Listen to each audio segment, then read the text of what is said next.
Let's go. After draft shenanigans.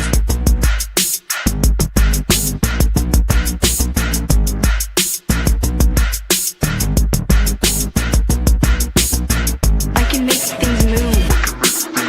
I can make things move. I said quarterback shit when I'm I said I said quarterback shit when I'm under the center. Game plan sick, talking under the weather. You know what we doing? I need that all expense paid inclusive. I'm the plug, so I'm plugged into it. About money like with Jewish white Christmas. I'm Scrooge, bitch. My mood is on cruise ship. If you ain't tuned in, you ain't vibing with my moon man. I move shit like Kerry. I'm the cold truth, Fletcher Reed, Jim Carrey. Everything movie, that mean the price varies. Need that designer cream shit and all Ben and Jerry's. Cream get the money like 36 chambers. Baskin Robbins shit, 31 flavors. Keep it moving. Keep it moving. I can make things move. I can make things move. I can make things move. I can make things move. Everything on me. Yeah, tell him Bogart scot-free. Lottie Dottie. Fuck with blow shoot, trolling 5 Molly. Heard I carry weight, move packs like a dolly. And I stay fuming, clock me doing Godspeed. Business booming, back-to-back trips moving multiple units. Got mules, got universal soldiers, getting money for sure. Yeah, we ain't shrugging shoulders. You think I'm lucky getting over, made it far cause I'm sharp, fuck a 4-leaf clover. On my 89, minus the flat top. Getting packs off, smoking on the cash crop. Money talk, if you're broke then you can't talk. Play a never ending ball game, Sandlot. I can make things move. I can make things move.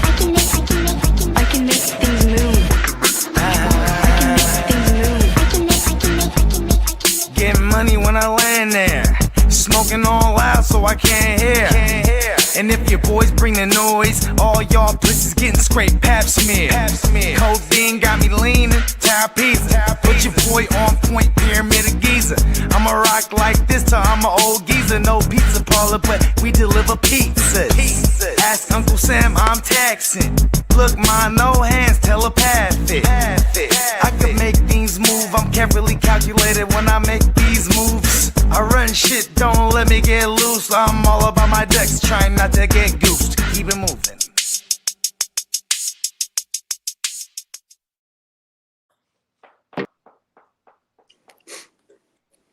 Yeah.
There we go. That's my fault, y'all. My bad. Oh, here go. Get Bug back in here. My bad, y'all. Top of the top, though, man. What's going Top on? of the top. It's happy draft season, motherfuckers. Yeah. Come on now. Fucking Jets, man. Talk of the town. I'm like, I don't know. It's always a process, right? You have to start somewhere, and it's the draft. Every season it starts with the draft, and we'll see how the offseason program works. But I don't think there's a shortage of people to score touchdowns. That's a promising thing for the Jets. Not saying they're gonna win more than 6 games, but they're definitely gonna score more touchdowns than they did last season. What you think about them taking Clay? What you think about them taking K. Klubnik? That was an interesting pick. Yeah, there was plenty of quarterbacks that were interesting picks on the board, and the organization must have a feeling that there's a upside somewhere. So whether it be next season or to give somebody the following season to give them a solid, okay, this guy Klubnik could be a long-term backup, right? That's Right. That's what At minimum, or that's his DJ floor. Clue, right. So Desert Storm. I would hope, because I don't think it not okay. So Shug was not anybody's favorite quarterback going out of that draft and into the season or whatever, and he turned out to be solid.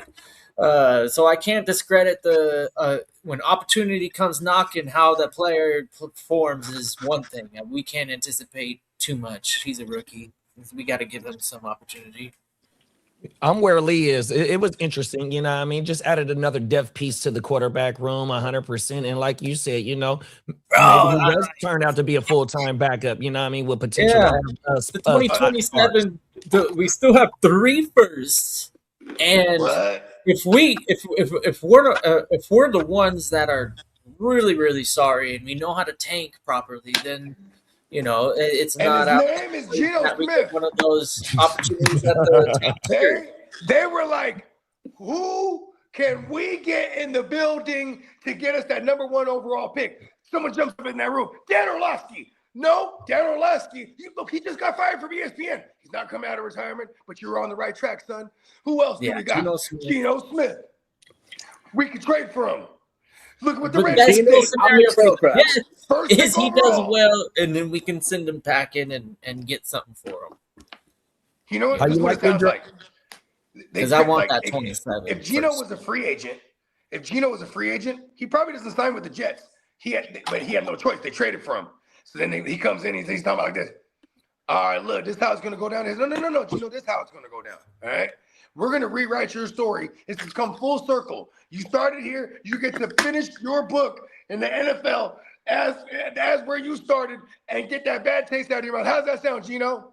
He said, that sounds great. Yeah, man, I'm really excited here to come here. I'm trying to win. No, Geno. That's not why you're here. You're here to All lose. right?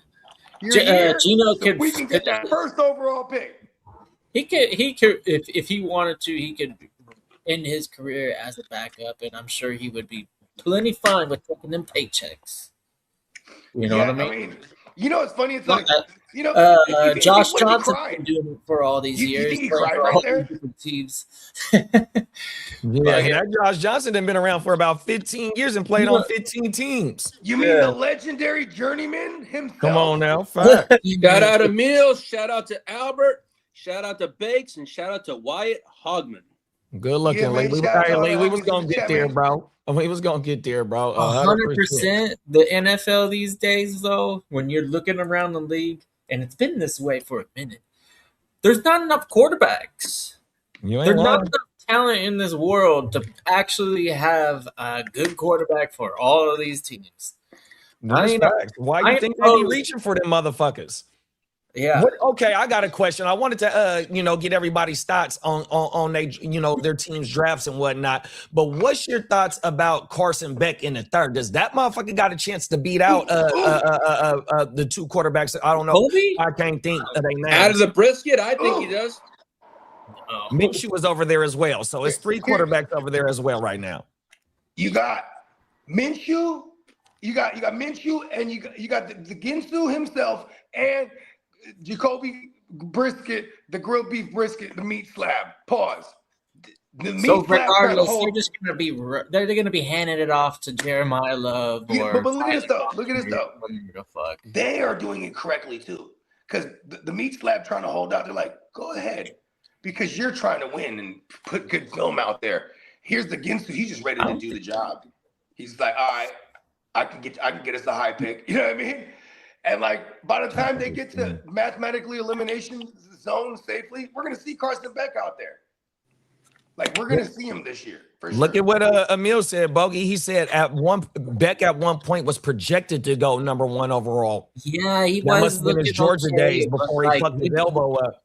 Yeah. Bro, when he looks bad, it's terrible though. I'm like, ooh. And then the look in his eyes on the field when it's going It kind of bad. reminds me of young Sam Darnold. I'm like, no, that guy is definitely not ready.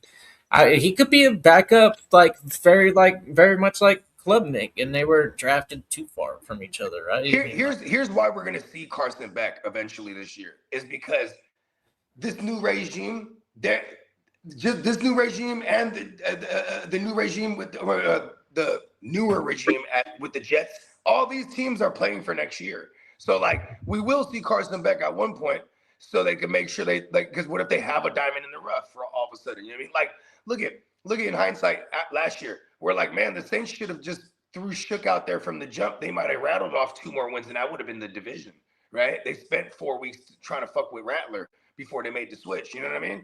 So it's like, and now they know, okay, well, Shook is definitely our guy to give a shot for this year. If Carson Beck shows out with his little 5-6 games opportunity this year, they might feel comfortable moving forward with him the following year. You know what I mean? If not, they're going to be definitely in line to target one of these 8-11 QBs that are potentially going to be available next year. Yep. And one of them gonna be Mac Jones, and we ain't gonna get shit for him, but a comp pimp in 2028, man. This shit is crazy. I mean, we could send him to Arizona or the Jets. That's what I was saying, bro. Oh, Pittsburgh. It'd be all the 100%. same teams that are in the combo again. But you know what? I'm glad. You know what? And I'm glad that you brought that up because we didn't take no quarterback in them with our draft picks, right? So my thing is last year we took Curtis Rourke, and he was on the IR all year until the end of the season, where they brought him up to where he could start practicing and shit. Hopefully, he starts to get ready and he's able to be that backup to where we can trade Mac Jones and hopefully receive something for him. Yeah. Yeah, give me like a okay, if they said everybody in this organization gets 3 years of free Starbucks, I might do that deal. Damn it. You know how much money I don't even drink Starbucks. If I watched my girl spend a ton of money, I would have been like, listen, Mac Jones, we're about to get free Starbucks for 3 years, bro. He would understand. Yeah, I don't fuck with Starbucks either. That shit terrible. Me neither. I don't fuck with this is my coffee right here. Come on now. I don't light my coffee up. Hey, the consensus said at the 102 you got to draft Mendoza. I said, fuck you. I'm grabbing Tate. Come on now. Nice. Yeah. I would have took Tate over Love if I need receiver. I'm doing that. On God. It's not like I couldn't use a quarterback too for introspect. It's in the next gen you got Staffy and you got no. This is Brotherhood. It just started up. Oh yeah, Just started. Yeah, the Brotherhood of the Danny Sith. dumbass. Pause like that Brotherhood bullshit back in the day. Come on now. The Brotherhood of the Sith. Yeah, Come on now. My mama. Hey, Albert it's said, my "How are turn y'all?" already because I had the 104 too. So let's see who the 103 was. And that's a perfect transition to Albert question. How y'all rookie drafts going so far? Man, The ones I had picks in, I love my picks on everything. yeah. I don't have picks usually. That's the bogey way. But I had a few. And one was okay. Look at this. I'm just gonna say this straight up. And I'm hella sincere when I say this. I had the 107 in the joint. I forgot I had it because I made a trade and then this person had 3 first-round picks. They threw in their lowest first round as like a deal maker. I said, boom, we're doing that. Then they hit me, you're on the clock. I'm like, oh shit, that's right. And I'm like, I look and it's no particular, what up, Peacock? In no particular order, it was, actually here was the order. It was Love, Mendoza, Tate, Tyson.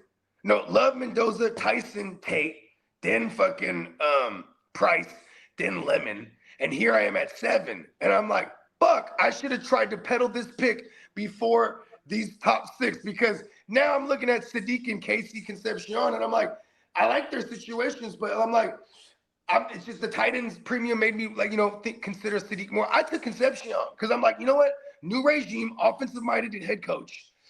And this is they drafted this kid in the first round to actually put weapons around Shador and be like, all right, let me see what you got. You know what I mean? So I made that decision. Shit, I had that same problem in a different league, bro. So I had the 108 in a all offense super flex. Shout out to the Degenerates league, 100%. Shout out to my commissioner, Average Joe's LA. That is my boy. I had the 108 and had the choice of Sadiq, and it's a tight end premium super flex of Sadiq and Stowers, and I went Stowers over Sadiq. And just like how Bogey was talking about, just you got to wait a year about the situation. Even though Fannin performed last year in a boo-boo situation 100%, you know what I mean? Fannin showed out, but you know what I mean? I went Stowers.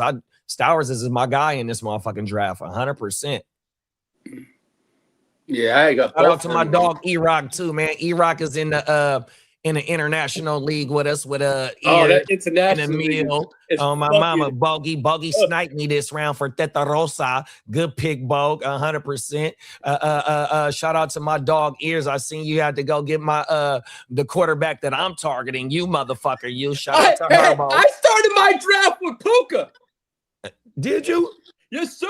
Oh, I didn't know that. I got Puka and I got Herbert. And all I seen was Taylor. Herbert. I must have been looking at it wrong. Taylor. I see you, big bro. I didn't know you took Puka. Yeah, that was my first. I think I sniped Bogey. I don't know. I know, man, motherfucker on everything. So yeah, we'll pull that shit up here in a minute. Let y'all see that shit. We in the next gen right now. Shout out to my dog Gangrene. He is the motherfucking champ of that league. That shit's about to be in the 7th round. I think if not, it is in the 7th round. So that's going. That was where I had to pick. So we're still waiting on Tino at the 103. But on that next gen, I took the the linebacker out of Chicago, the rookie Keyshawn Elliott. That's a good pick. Yeah. My draft is complete in the next gen. He could be a middle linebacker. He's not really facing too much competition on the outside, so he could get like I was getting on late. over Sanborn. He was. He got on me good. Man. Hold on. In the next gen, right? In the next gen, Lee's on the clock. Immediately, he makes his pick. He takes Sadiq, 3rd overall. And I go, then I look at it. I don't even text him. I call him. I'm like, Lee, what are you doing, man? He's like, what do you mean? I'm like, this whole offseason you're talking about, like, how many times did you hear him say he's so prepared? And I'm looking at every one of my teams. Dude, I had the worst. He needed a receiver, and he took Sadiq. I'm like, when Tate was available, you know what I mean? And like, he had all the receivers were available. I'm like, you needed. He had the 109. I had the 13, 18, 18, and 19. Yeah. Oh, I forgot. So you did get receivers. Oh, I got 4 receivers, motherfucker. So he could have got Sadiq at 9 potentially. I have Cooper, Concepcion, Fields, and I have Bell. The rhythm of the draft does. You got Chris Bell and Fields? No, I got never mind. You good. Hey, you good. You good. Tight end premium. I ain't mad at you, but Kid had said, you probably could have waited and you could have got Stowers in a way better situation only for 1 year. But hey, I'm not mad at the Sadiq pick 100%, bro. My favorite wide receiver in the first round is the New Orleans receiver for the Jets. Geno Smith? Are you kidding me? He's gonna the former Raider. Yeah, that motherfucker. Okay, dump off. I mean, listen, Sadiq is in a good situation, honestly, if you look at it like that, because he will check it down to the tight end over checking it down to the running back for real. You know what I mean? Yeah, maybe Brock Bowers' injury has something to do with his performance as well, but it just wasn't. You know what I mean? So, 100%. That he carried his season. And to quote the cat man, when I was trying to decide between Concepcion and Sadiq, and I was already leaning Concepcion, I was just gonna make the pick already, and he's like, well, I think Sadiq is the best pass catcher regardless of position in this entire draft. I was like, why you have to say dope shit like that? You know what I mean? Because then when I still was bent on taking Concepcion, and then when I did, I just kept thinking in a tight end premium, but hear what I'm saying though. Before this draft, before all the players were drafted to where they're at, everyone was loving the idea of Sadiq. You know what I mean? Then when he got to the Jets, I felt like, we can get value. I've been seeing him go in like the 1, 8, 9 10 and 11 area. I passed on him, bro, to go get Stowers, especially if AJ get traded. That motherfucker walked damn near into the AJ role, bro. Oh, AJ's going. It's just fuck, bro. Post-June. Yeah, but also too, I'm okay passing on Sadiq. I ain't gonna hold you. You know what I mean? Yeah, It could. right We might there, have to wait a little 103. while I'm on not tight ends. really Period. necessarily ever thinking Sadiq right there. Albert said, would you guys take Price or Concepcion at the 106? I would take Price. I'd take Price. Price over Sadiq, yeah, absolutely. I've been freaking all about I'd Price. take Price over In my Concepcion, mind, I'm too. like, okay, if I was able to get Price everywhere, I would probably walk away happy. So I did the same thing with the Ken Walker Brees Hall year. I told myself, I said, I'm gonna just do the Ken Walker thing. And Yeah, I like the point that Bogey said about Price stuff. Our last show, that motherfucker said that you damn near got about a 300 vacated carries that's out the door you're getting right now. the same. Yeah, You're You know getting what I the mean? 400 total. It's touches to the 400 running back. plus. Bogey said, I think it was. Almost 400 total and touches, Yeah. rush attempts, targets, or receptions, whatever, between the two backs that are gone. And Charbonnet, he will be back eventually. And And he didn't really perform very well. He was just a goal line back. That motherfucker had Yeah, 12 he was TDs. Well, Ken Walker had the better advanced metrics and stats. It That's was why he just got that 15 Charbonnet was getting the million. goal line work. and Price and Love, they were the Penn State Or kids, 14. right? Or Love and Price, they were the Penn State kids. No, Notre Dame. Notre Dame kids. Okay. Oh no, I'm sorry. Price was a Penn State with my guy. No, Price was at Notre Dame. Singleton. And Price was at Notre Price Dame did with go to Love. Notre Dame. It's Katron Allen and somebody else that was at Penn Tron State. Allen and Nick Singleton. There we There go. you go. Hey, Minnesota Dan said top of the morning, y'all.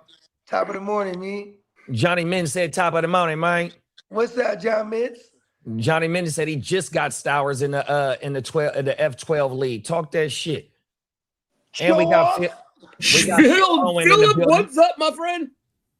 E-Rock said them USC boys Lemon and Lane about to show out. Hey, you ain't lying.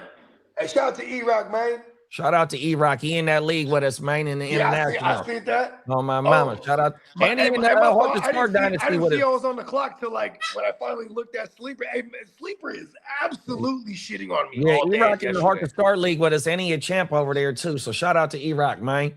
Yeah, man, talk that shit, E-Rock. Come on now. We got Bakes in the building. What's up, big bro? What's up, Big Bakes? He said everyone hella forgetting about Emmanuel Wilson and Charbonnet. Bogey said he gonna be back, but what is he gonna look like after the injury? And Wilson is a career backup for a reason. Yeah, and they spent the first I'm not getting CEH vibes from Price, and the reason I'm going straight to CEH because that's the last time we saw a champion draft, a reigning champion draft a running back At the 32 spot. You know what I mean? Top of the morning Price, candlestick. But What the up, bro? but the problem with that is we're not even looking at the same type of player. Price would be more of a goal line option than CH ever was. Yeah, Notre No, Dame no, had that no, motherfucker. no, Hey, hear me Notre out. Dame. Hey, Hear Notre me out Dame on had the him on correlation. kickoff. Hey, Notre Dame had him on kickoffs, and that motherfucker was returning kickoffs as well.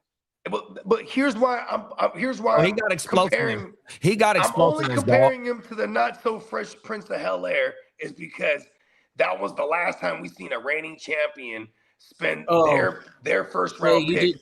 you made that point. I'm like, Yeah. well, Because Price is a good running back. but the players, I mean, like, I wouldn't compare them. And hey, wasn't Hilaire on the team with Jettis and them, bruh? Yeah, he was on the LSU team with Chase and Jettis and Terrence Marshall. Come on now, man. Hey, Joe yeah, Burrow throwing the ball. that motherfucker was falling into the end zone and shit probably that year, You dog. ain't lying. Oh, You ain't lying. And and I was Look what hyped E-Rock said. Look what E-Rock said. He said, yeah, Price alone beat USC on a kick return this year, changed the whole fucking game, dog. That motherfucker got explosiveness to his game, bro. 100%. Everybody's got a price.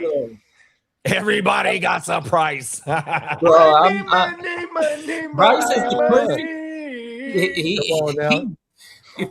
To your point, but in my opinion, this is the nice complementary piece that you improve your team when you lose a critical piece. You have to find a way to, okay, I'm not going to get a Ken Walker. What can I get? I could get this explosive guy like JD was saying and totally just give us a home run all of a sudden where we knew that Ken Walker was going to be able to take the workload. Where Hey, you just made me realize something, kidda. if you give You Charbonnet a workload, and then you have the explosiveness of Price, then he might have a Gibbs style Montgomery. Remember, Montgomery was the one taking the workload. Yeah, the Monty Burns and Gibbs. Then it eventually transitioned to, okay, now it's Gibbs all the time if we can. Price probably won't get that this season, but if he can do the Gibbs version of his rookie season, But this guy don't catch the ball though, allegedly, for a first round pick. Like Price is he wasn't used as a pass catcher, so I'm not gonna say like he can't catch the ball, but that wasn't that part of the facet of his game. Here's another thing. Now you just made me realize something. I think if it wasn't Price and it was anybody, I would have been having the same argument. Because the vacated touches, the fact that, and you just pointed out, the way that they are a run-first team and is the critical piece of their team and their game plan of attack is gone, they, in the first round, addressed it immediately. That makes me like whoever that guy is. Facts. Them is facts. Shout out to Cricket Commission in Chicago Clubhouse, man. Draft day is getting closer. We're already at draft day. Hey, Phil said USC are bombs. I mean, like Phil? Addison was all right, but he really hasn't. He hasn't lived up. Where's Addison coming out of Penn State? Yo, he was there with Pickens, huh? What happened? He was there with Addison was in Penn State with George Pickens. No, Addison came from USC. He won the Biletnikoff. I fucked that all the way. He won the Biletnikoff at Pittsburgh, so he did it in Pittsburgh and then went to USC with the I can't think of the coach name, but yeah, on my mama. The Biletnikoff, that's right. That Price is perfect for Seattle. Yeah, I agree. To take him over Mendoza, even if I kind of need a quarterback. If I needed a QB in a dynasty, that's always the deal breaker for me. I'm just gonna take the QB because there's gonna be someone who needs a QB that'll pay more than they would for this running back. So in that league where I took Stowers over the Jets tight end, I also had a second round pick. I think it was the 110, right? And I really didn't need the quarterback right there, right? But I got Stafford. So I took Ty Simpson, right?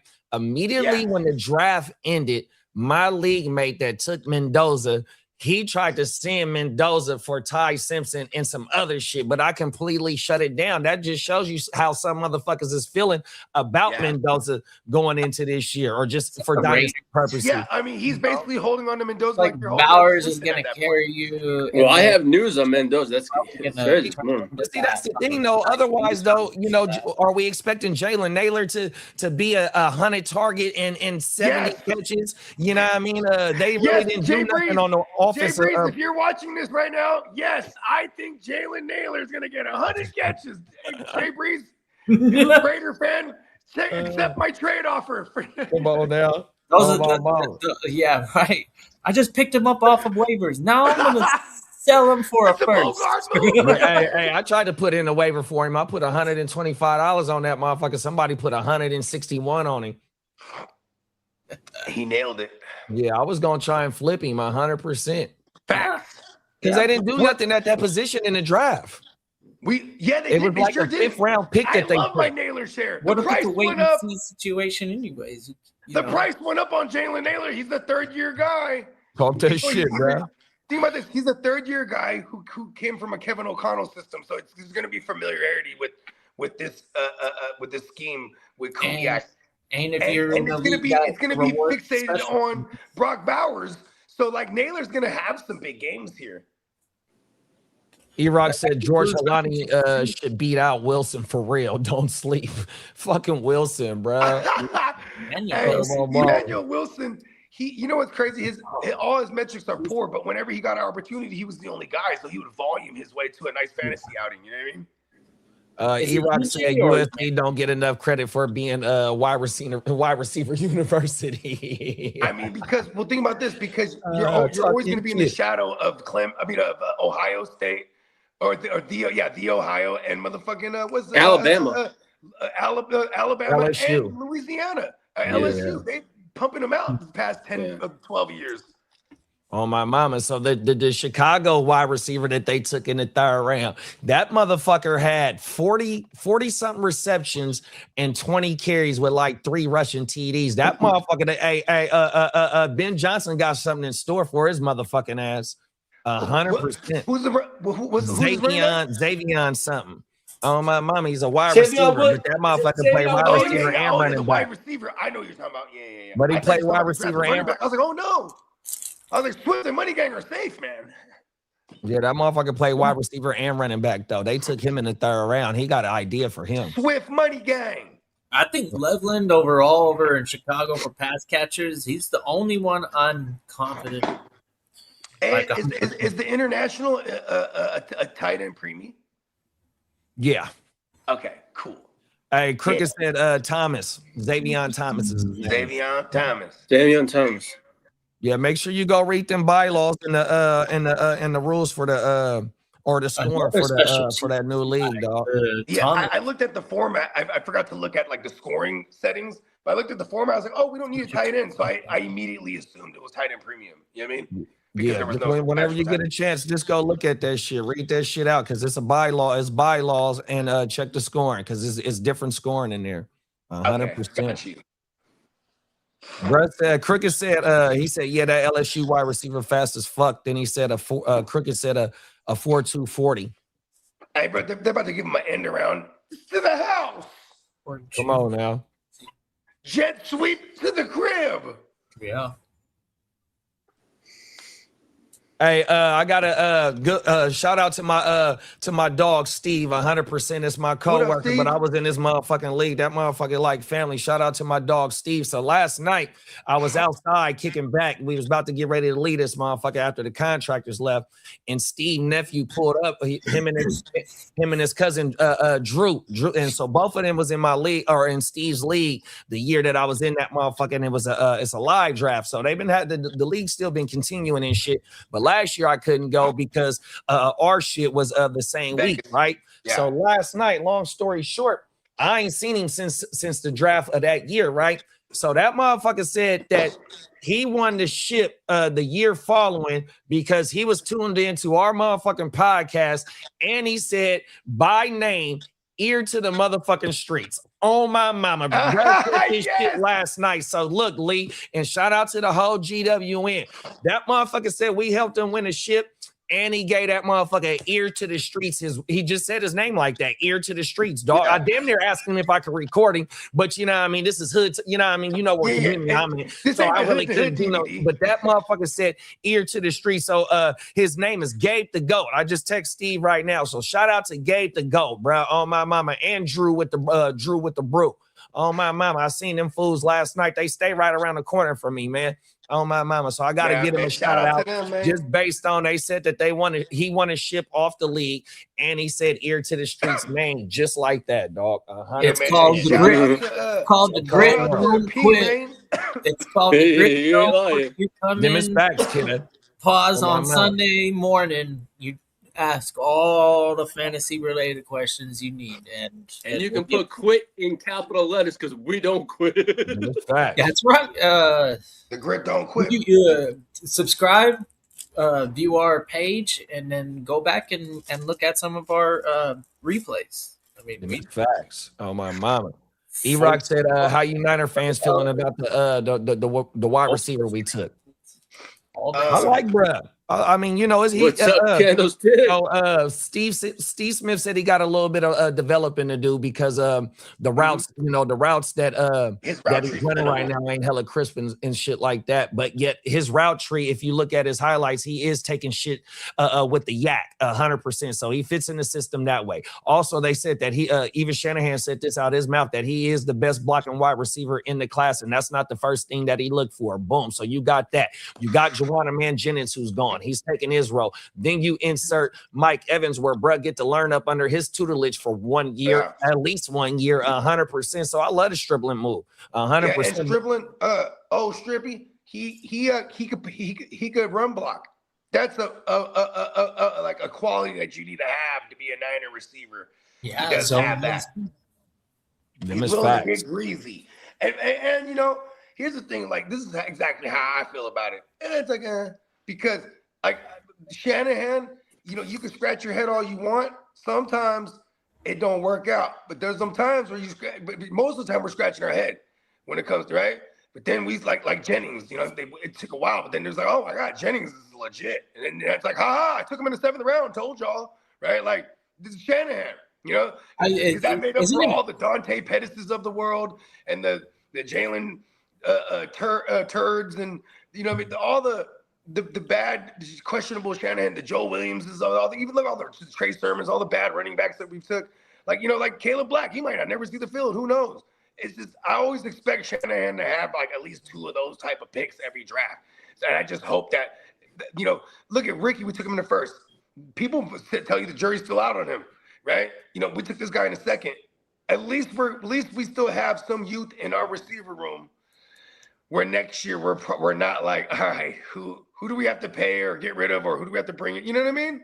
So what kind of involvement does Lynch have in the draft process and the evaluation and determining? I don't know. I'm starting not to like Lynch. This motherfucker with the 1st round pick, you know, like that's where I'm going. Like that's, you know, a position that we can address in this draft, but at that position, you must really see something. And are you saying, you know this? You know what's? I just thought about this. I think like, Shanahan has to say. You know why? Because Shanahan's the one that got him that job. This is one of the only examples in the entire league where an organization hired the head coach and was like, "Who do you want your GM to be?" You know what I mean? Oh, I see. That's how it happened with the Niners. They hired Shanahan. And he was like, "John Lynch is going to be my GM," and they're like, "Okay." Right. My uncle, is he like a fall guy then? Like, I don't understand. I never thought of that.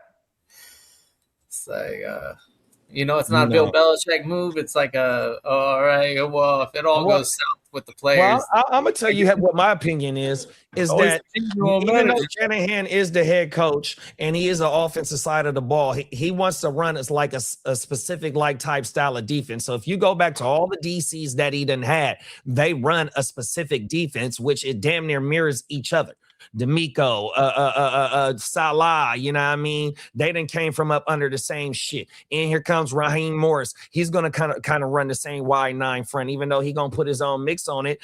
Steve Wilkes, even though he was a zone and like the blitz a lot, he still kind of ran the same shit. Just that's because of what Shanahan also has, you know, going on his side of the ball. 100%, bro.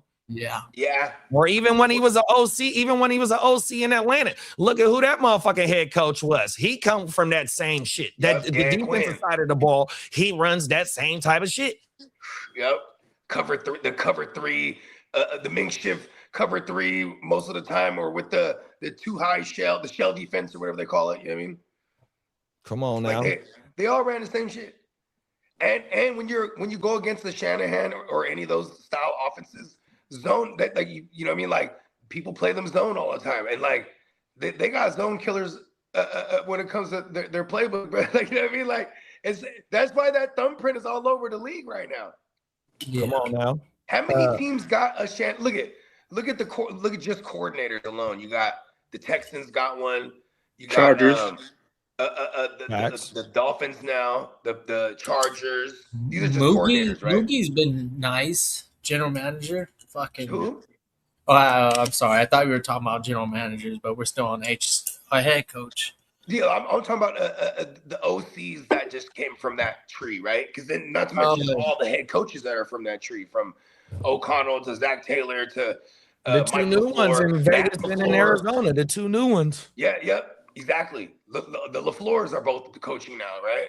You know, Matt LaFleur is the OG LaFleur. He came directly up under Shanahan. So did Sean McVay, directly up under Shanahan. You know what I mean? Like that, that's why I love Ben Johnson too, because Ben Johnson, he came kind of on his own. I don't even know where he came from. I think he came from the Sean Payton tree somehow. That's what I was trying to. I squirreled off in my mind, and I totally lost track of what we were talking about for a minute, and that's why I fucked up right there. But that was what was on my mind. I was like, wait, where did Ben Johnson come from? And I'm like, Don't worry, I can read mine. Yeah, they say 30% of the active head coaches are from the Shanahan tree. Yeah, Damn. exactly. And that's the shit. Now the 30%. opposite, polar opposite, other teams are going, no. We're taking players that have just got out of the NFL, that have seen the system, that probably have the intuition that they know what works best against the shit, but none of the head coaches or defensive coordinators were on it. But now that I've been experiencing it on the field for firsthand, guys like fucking Vrabel are gonna get advantages and like probably gonna come up with ways to make sure that you know who Mike Vrabel practiced against? the world anymore. Like Matt there's LaFleur. it's always a game in the NFL. Every era is like Peyton Manning's the best type of quarterback. Now it's like fucking Lamar Jackson or who Josh knows Allen. who the next one is gonna be. Yeah, I think when you look at someone like Mike Vrabel too, it's pretty cool because he had Matt LaFleur up under him as an OC. Matt LaFleur is the one that unleashed Derrick Henry. You know what I mean? Yeah, these Derrick Henry was just on that roster for 2 years. Defensive-minded head coaches, they're really going to make the league competitive. I think that you're not going to be able to, because Andy Reid's going to retire pretty soon, and then it's going to be an all young man's game now. Ain't gonna be only old timers. Hey, you know what? I just thought of this. Andy Reid's tree has been winning some chips too. Because if you go all the way from Andy Reid, you go to like the Frank Reichs of the world, and then he produced the Shane Steichens and the Nick Casarios and you know what I mean?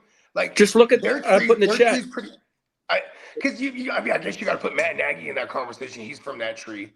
But you know what I mean? But fuck Matt. It says here the Shanahan McVay tree now accounts for 11 NFL head coaches. Look at who wrote that, Lee? Why is it the Shanahan? You act like you're reading it for the first time. You're the one who wrote it. Yeah, no, I just got that offline. I didn't know the percentage, but damn, go. Okay, And I brought up Ben Johnson's lineage. So he got his start in the NFL in 2012 as an offense assistant, then assistant quarterbacks coach from 2013 to 15, tight ends coach 15, assistant wide receivers coach 2016 to 17. Miami. There? Oh yeah, and you know who was there? Then the wide receiver coach in 2018, and then he got his then he went to the Detroit in 2019 as the offensive quality control coach. Then he got the tight ends coach. Then he got passing game coach, and then promoted to O coordinator in 2022. Yeah, that was the year after they got rid of Anthony Lynn. Look at this. So we got to go see who the head coach was from 2012. Listen, hold on. There it is. So he is a for real direct product of Campbell, because Campbell was in Miami. Campbell came from the Saints as a player and as a coach, like a position coach and things of that nature. Then he went and was a position coach with the Dolphins when they had it was I think it might have been his rookie year for Tannehill, right? Then they fired that coach. Dan Campbell was the interim head coach, right? Oh. Yeah, and that's where Ben Johnson was at the whole time. So there it is right there. There you go. So Ben Johnson and Aaron Glenn are disciples of the Detroit. Yeah, Campbell. And because Campbell's an offensive-minded guy. He's an offensive-minded guy, but he also played tight end. And he played for Sean McVay and coached under, Sean Payton, and he coached under Sean Payton too. So we got in 2012 the Dolphins head coach was Joe. In 2012, the Dolphins head coach was Joe Philbin, and then you had Mike Sherman as the OC and Kevin Coyle as the DC. And then so it was his sophomore year. It was Tannehill's sophomore year then. So Dan Campbell was the tight ends coach that year. There it is. Oh my mama! And then let's go to next season. Next season, you still had Sherman and Coyle as the OCDC. Philbin was still there. Dan Campbell was assistant D line. No, excuse me, still tight end. Yep. And then next and then he season, got 2014, elevated. He got elevated to the interim head coach. 2014, we still had Joe Philbin, and then Bill Laser and Bill Laser was Kevin the OC. Coyle. Bill Laser, he ended up making his hay with Chip Kelly too, at one point. And Bill And Laser, it was 2015 where Dan Campbell became the interim. oh, there you go. I was so far off, but Ben Johnson was there though. Yeah. He was Ben Johnson was the assistant quarterback coach and tight ends coach. Boom.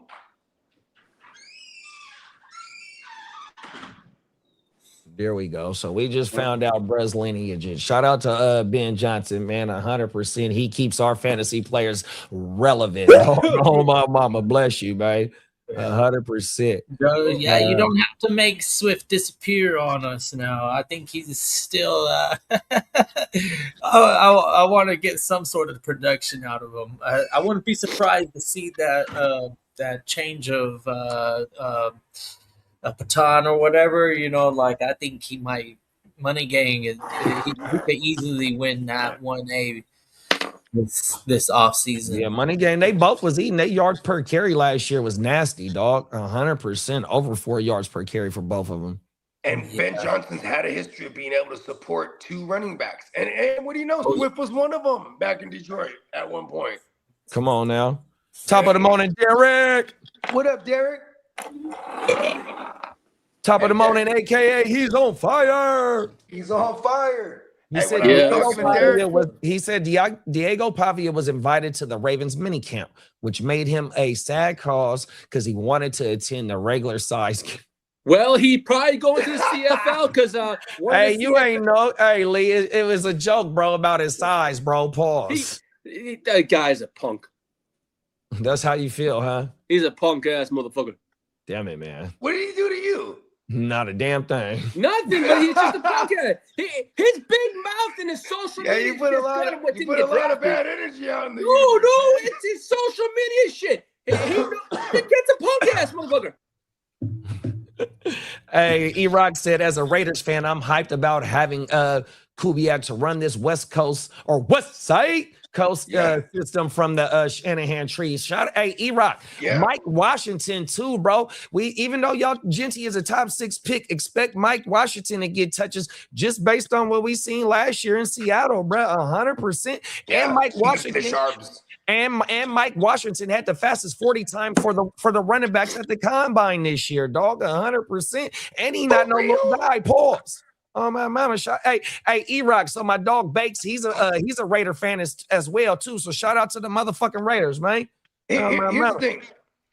I was just thinking about this too. It's like Kubiak, bro. Like his pops, right? That fool was the backup QB for Elway, right?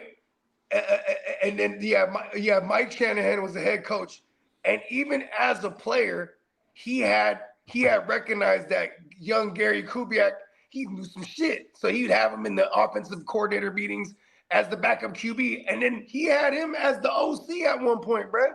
Come on, you know man. what I mean? As the backup QB. And CMC and LMC dad was on them teams. After he left the Niners. I know. How come the Niners can't get one? Hey, that's why they all fucking family. 100%. Hey, you know what fucks me up too? You know what fucks me up too is like if you had like a big giant like Niner reunion party, right? Like Sean McVay would show up because he would be there with his grandpa, the GM of the Niners for all those 5 titles. Isn't that crazy? Like it's so intertwined. Oh my mama. You know what I mean? This shit crazy, bro. Bakes said Titans for Life is inquiring on the Gen Sav League's rookie draft start time. I think he might be busy this morning and wants to knock out his picks. Well, that one's gonna jump off tomorrow. There. Yeah, this time tomorrow he'll be all right. I'll even jump that one off like at 8 o'clock West. I'll jump that one up at 7 o'clock West Coast time tomorrow. West side? If I remember correctly, he's on Tennessee time, but no, Central he's same time as Lee. Same time as me. They ain't East Coast time. He's on Central time. Okay, yeah. Shout out to Titans, man. E-Rock said having Kubiak help Seattle play defense against y'all last year. They knew that offense too. Seattle benefited from him. Yeah, that's a fact. And then look at what Seattle did again to replace Kubiak. They brought over our run game coordinator, Our tight ends coach. Oh, he wasn't I thought he was a run game coordinator. Tight end coach. Okay. Either way, poaching from us again. 100%. Oh, my mama. Hey, you know one thing? Hey, one thing we forgot to do, y'all, is tell them the name of the show, man. Hey, man.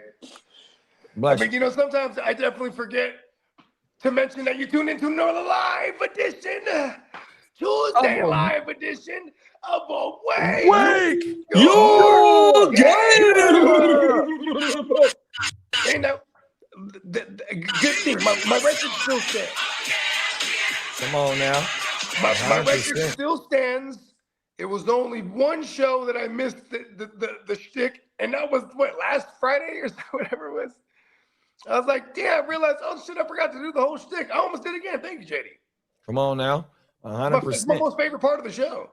Hey, Lee. Yes, sir. You ready? charged up, bro? You guys are gonna get your butt whooped by the Dodgers today. Uh-oh. Joey Ohtani on the mound. Uh-oh. The girl's gonna go to the game, so Oh, I thought you were talking to me. Get my whoop.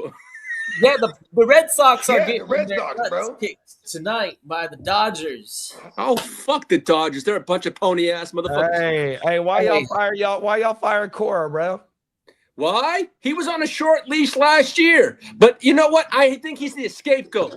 The ownership sucks. John Henry needs to sell the fucking team. Exactly. That's what I was going to say. John Henry is the fucking problem. He has too many issues and too many dibs on other from Liverpool, all the hockey. Yeah, don't he own the newspaper? Do he own the newspaper? One eye. They sold off. But the Fenway Group has too much invested in other. If you notice, when we did not, we were winning championships. Soon as they started buying into other franchises, we were not winning.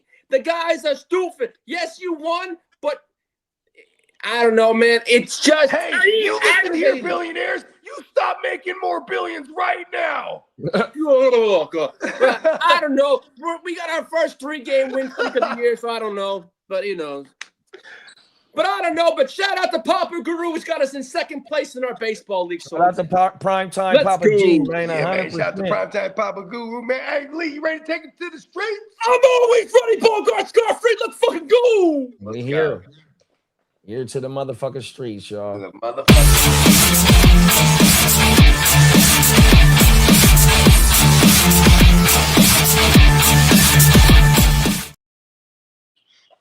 Oh, it's happy fucking post-draft. Let's go. Let's go. And we are like 15 days from our schedule release, too. Let's go. I like it. I love all kind of countdowns. And we got 115 to the west side. West side? 135 days until the season kicks off. Let's go. Look at this. We're gonna have the schedule release show, and then that'll be the eve upon the 100-day countdown till our draft. That's fucking badass. Let's go. Yes, sir. Let's go. Oh, then we gonna have 99 bottles of beer on the wall. We just gonna start knocking them down. I don't drink up here. Yeah, I mean, you can have a duels. You know what I mean? The motherfuckers is 0.0. For some reason, he's the most wasted out of all of us. It's crazy. I'm high on life, Bogey. Incredible. Bogey, I'm high on life. I'm high on life. I took Jamar Chase. No, I took Jameer Gibbs. Yes. West Side. If you guys West tuned into Side last year's Vegas show, you would know what we're laughing about. It's an inside joke, y'all. Just like 1888. It's the 1888. No inside joke. Everybody knows about that. Bang bang, Niner gang. Oh, and he got it right. Let's go. Let's go. Fucking Lee, man. He's trying to bang. He's trying to bang on everybody. Don't let it fool. Don't let him fool you. He's trying to bang on everybody. I'm banging on this house. Well, Shut up. Cold All right. world, bro. Cold world. Well, the running back. Okay, this is some wild shit. Like, well, we just had the draft. Jeremiah Love, 0 carries, $51 million. Travis Etienne, right? Hold on. Pause real quick. I didn't know his thing is fully guaranteed, you said? Yes, sir. Yes, it is. Yeah, Jeremiah Love. He got Kirk Cousins. And he has no state taxes. Oh shit. The only Arizona? two the draft picks in the draft: Carnell Tate, Arizona, he getting all of it. Mendoza, Carnell Tate, and who was it? And Jeremiah Love. Actually, no, Jeremiah Love has, but no, it's Mendoza and Tate have no state taxes. Man. Ruben Bain don't got no state tax in Florida. Bro, That's true. I Yeah. don't I'm the owner of the Arizona Florida teams. squad. I'm doing 50 whatever million right now. There you go. It's all guaranteed. Throw it out there. Travis All Etienne's that making cap space. Travis Etienne's making $48 million, while Jeremiah Love's making $51 for his fucking rookie contract. That's where he got slotted at. And so a lot of the draft talk was just based on where you're taking that. If Arizona took him there, just based on the slotted amount of money that he would get. And then if you don't re-extend his contract after that 5th year, you then wasted that shit, aka the Saquon Barkley shit. Yep. Now, JD, you want to give me the extension drop pause? Pause it, pause?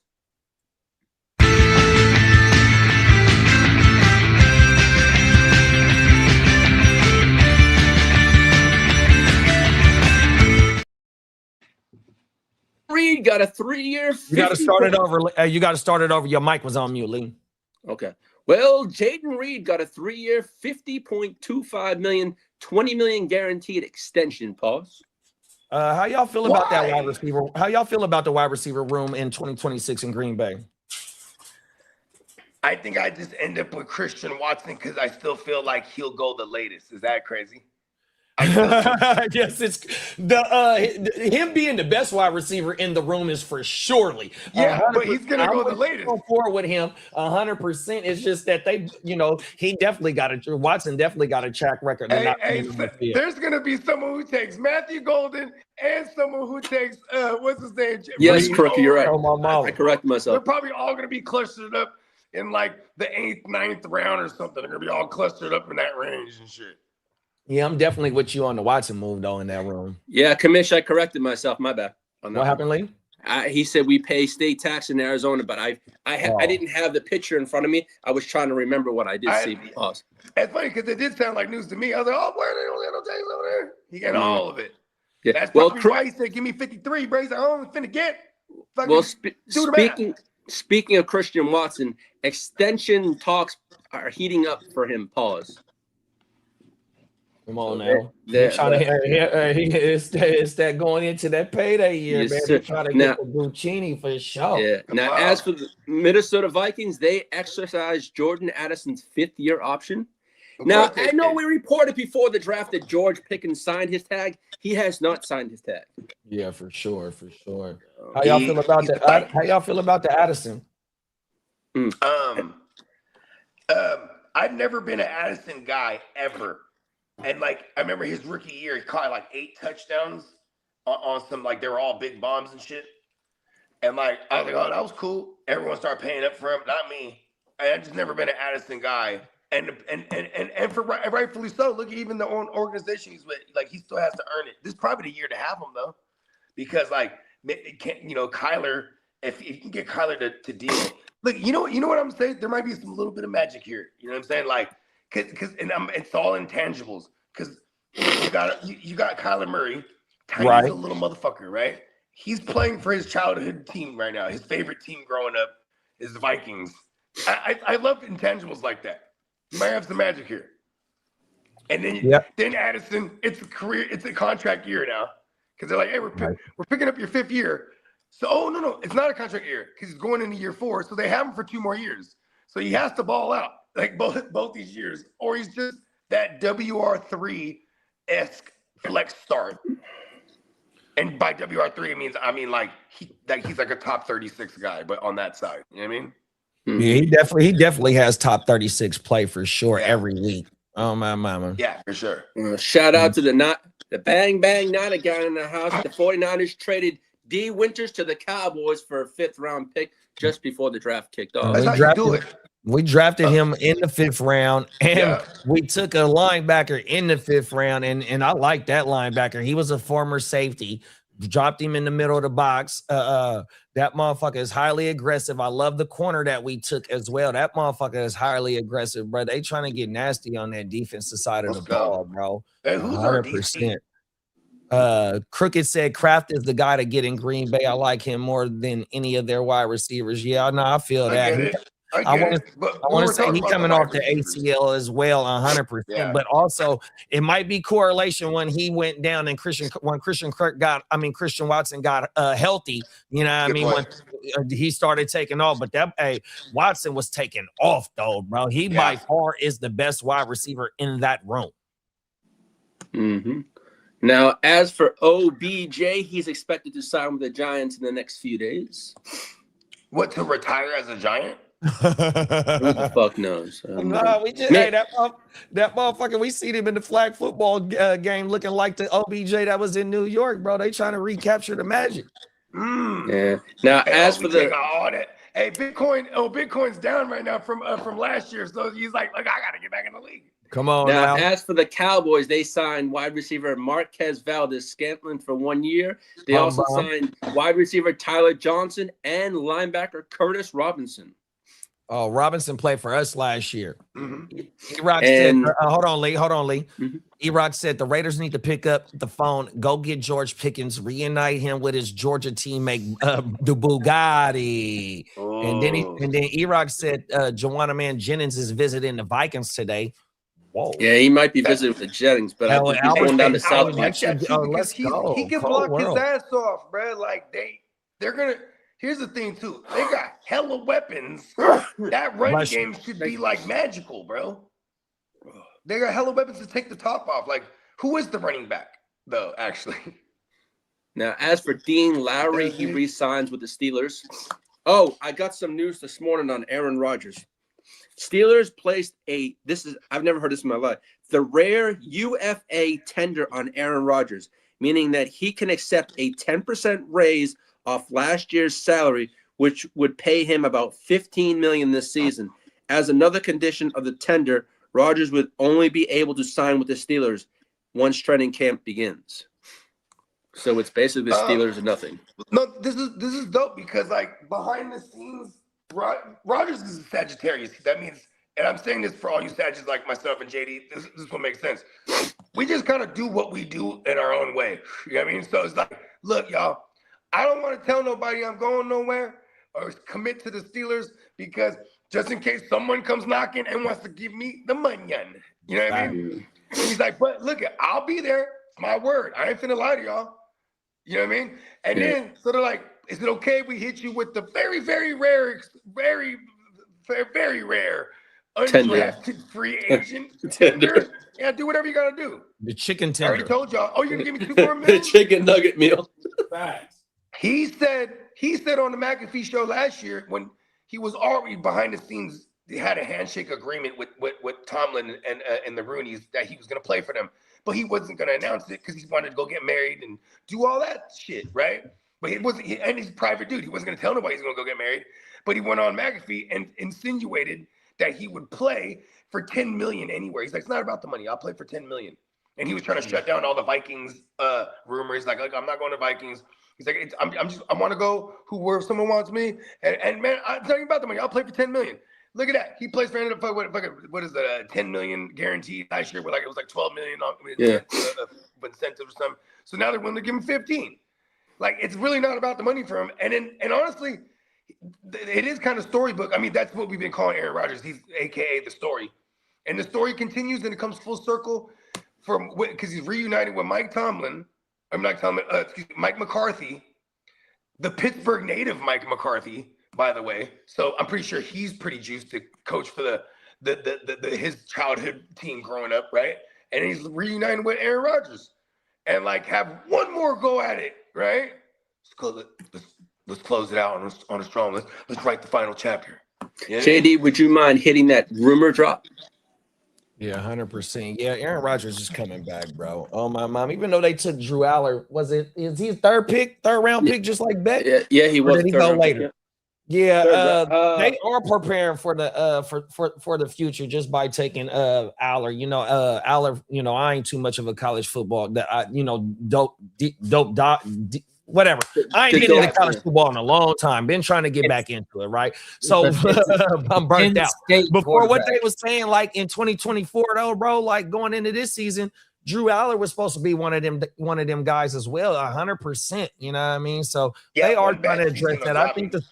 I think the story does continue for sure. I mean, and look at what they went and did. They tried to go get the receiver Lemon, but Howie went and snatched it from him. Then they readdressed it in the third round to go get Jeremy Bernard, which is a good receiver for they motherfucking ass. You go get Pittman 100%. So yeah, they trying to prepare for Brett to come back and to move to start getting younger as well, bro. So and they don't like to reset shit. They're not one of them organizations that like to reset. You know what I mean? They go get long-standing individuals that can like grab the wheel of and steer the ship immediately. You know what I mean? Like, and Mike McCarthy was sitting around for 2 seasons. Right. They went straight to Mike McCarthy like, come over here, bro. You know what I mean? Or I think it was 1 season. That's right. But like, there's those organizations, the Rooneys, even Uncle Jerry, like, I wonder if it's a combination of people don't want to coach for Jerry, or like Jerry just like he likes to home grow his coaches or bring in the long-standing veteran. Like he brought in McCarthy at one point. You know what I mean? Yeah, that motherfucker Uncle Jerry don't want to have a repeat with Jimmy Johnson. That motherfucker wants to if he ever wins the Super Bowl again, bro, it's gonna be the me syndrome. It was me that built this shit. 100%, man. You have one of the best coaches of all time. That when you took over the franchise, that motherfucking franchise was boo-boo. You fired one of the best coaches in NFL history, in Tom Landry, even though you turned it around real fast. But Jimmy Johnson is one of the ones that helped you do it 100%. And then you brought in Barry with Jimmy's players, and you know what I mean. You got your Super Bowl, but like, bro, you've been searching for that for a long time, and you want to be the puppet master, just like the thing on the Godfather shit. 100%. Yeah. That's his syndrome, bro. You never go against the family, Fredo. Cold world. 100%. Crooked said, oh, damn, the draft got moved up today. Got to call out sick for the rest of the day now. Hey, big bro, you're just going to be staring at your phone. It's no time limit in the first round. Or, you know what I mean? Yeah. The draft shut down at 8. Oh, yeah, go get that bag. Yeah. He was looking for any excuse to call in. He was like, oh, the draft, I'm calling. Them picks ain't going to be moving that fast, dog. Oh, my boy. Hey, I was at the 107 and I was mad as fuck. I just held that bitch up for ransom. Fuck I'm mad that you took the Testarossa. Yeah. I was hoping that motherfucker fell to me, bro. You motherfucker, you. You know what was crazy? It was like, I was like, London took like maybe 4 picks before me. I was like, okay, I didn't think that would happen. Nico was gone. I didn't think that would happen. And I was like, cool, I'm going to take my first share of Testarossa. But I didn't realize I was on the clock until I made the pick. So right when I looked, I was like, ooh, it was a no-brainer. Like, I'm taking Testarossa. You know what I mean? Oh, world, what's bro. up, Peacock? I picked like four or five spots after you. And I was hoping that motherfucker fell to me, dog. Oh, my boy.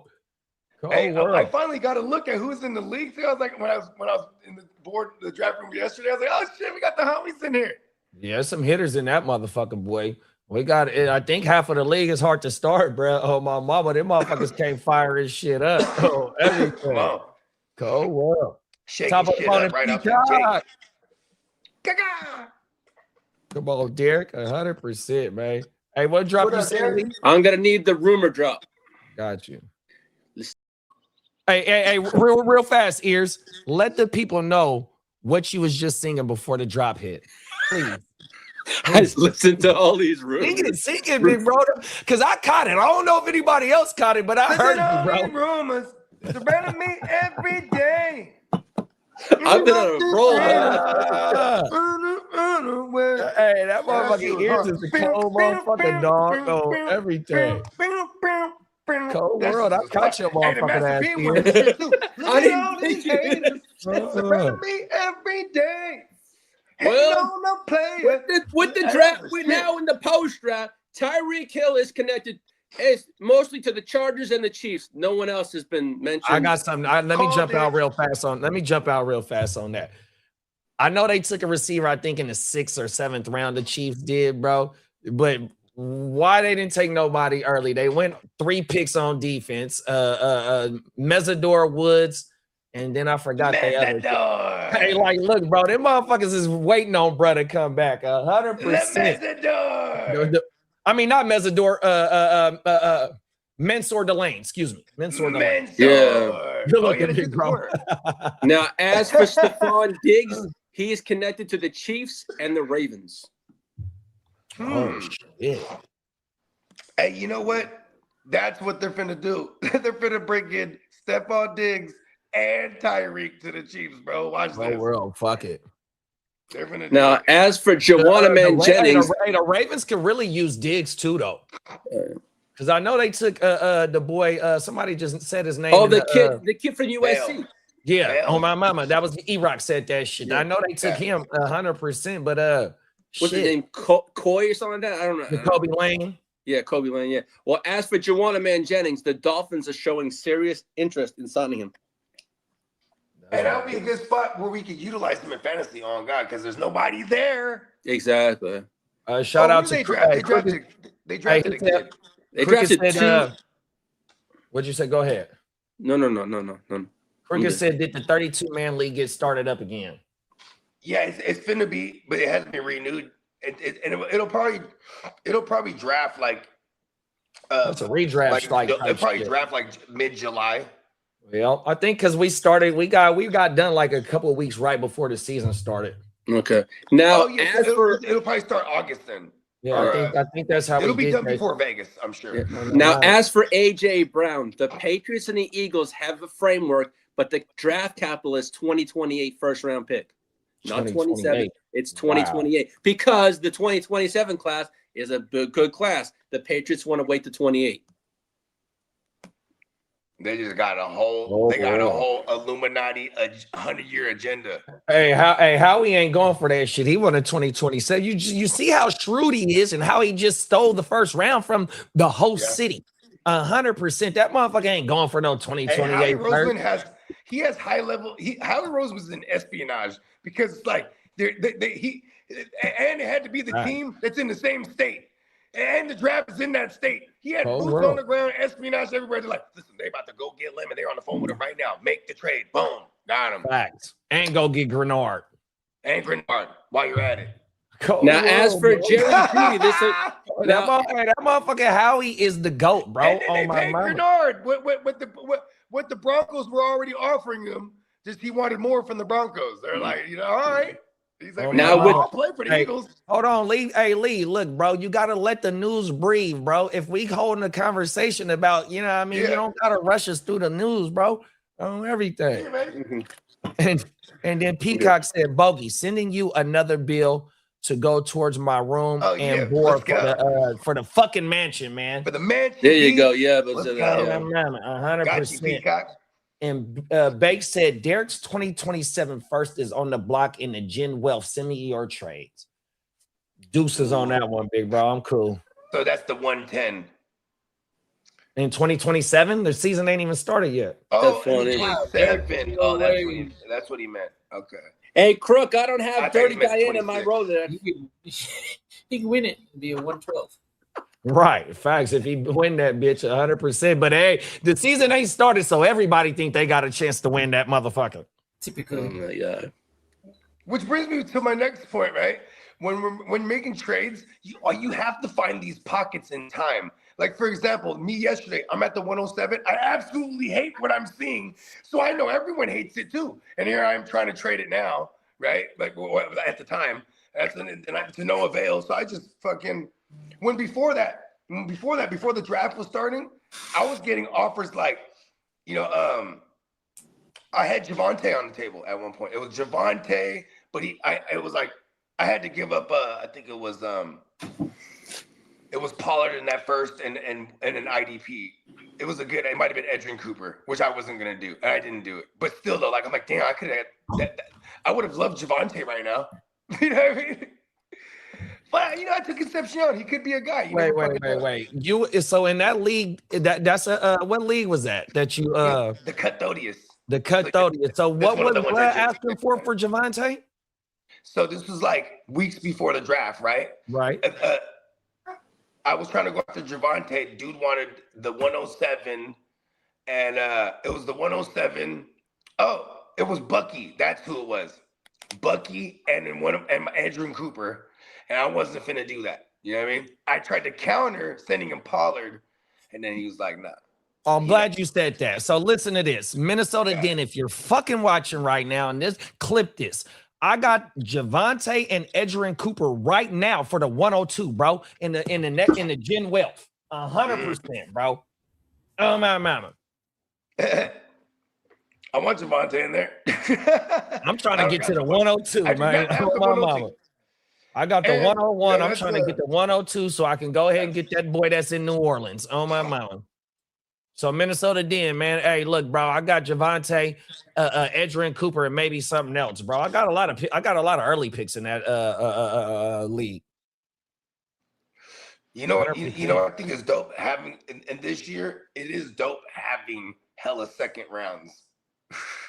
Bro, I've been scooping up shit. I feel like after the 8th pick, all those guys from in that range now, you can just mix and match them all the way up. The Chris Bells, the motherfucking Malachi Fields, the Ted Hurst, the Striblings, the Skylar Bell. That's another motherfucker, bro. Skylar Bell, bro. Steve's the production is even there. That motherfucker had 100 catches in 1,000. 3 second rounds this year. It's hella tight. I've been trying to scoop them bitches up, dog. I always move my seconds for something. Yeah, there's been a lot of buzz about Skylar Bell.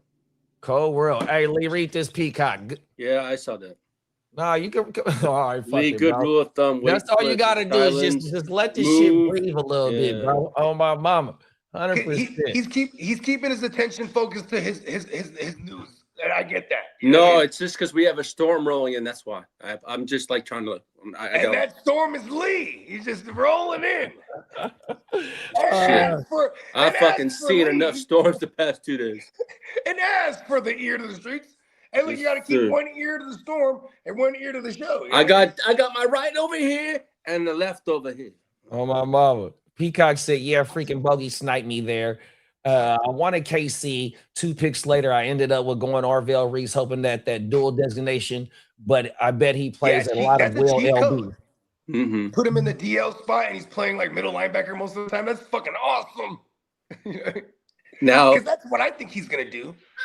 I thought that out of Arvell Reese getting it, shit. Why not Bailey?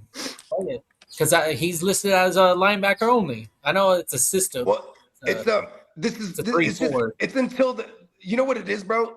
Is when you're when you're coming out of the college, you're a linebacker or you're outside linebacker, or you're inside linebacker. They just call you a linebacker. You know what I mean? But he doesn't have to do a designation. Yeah, I agree.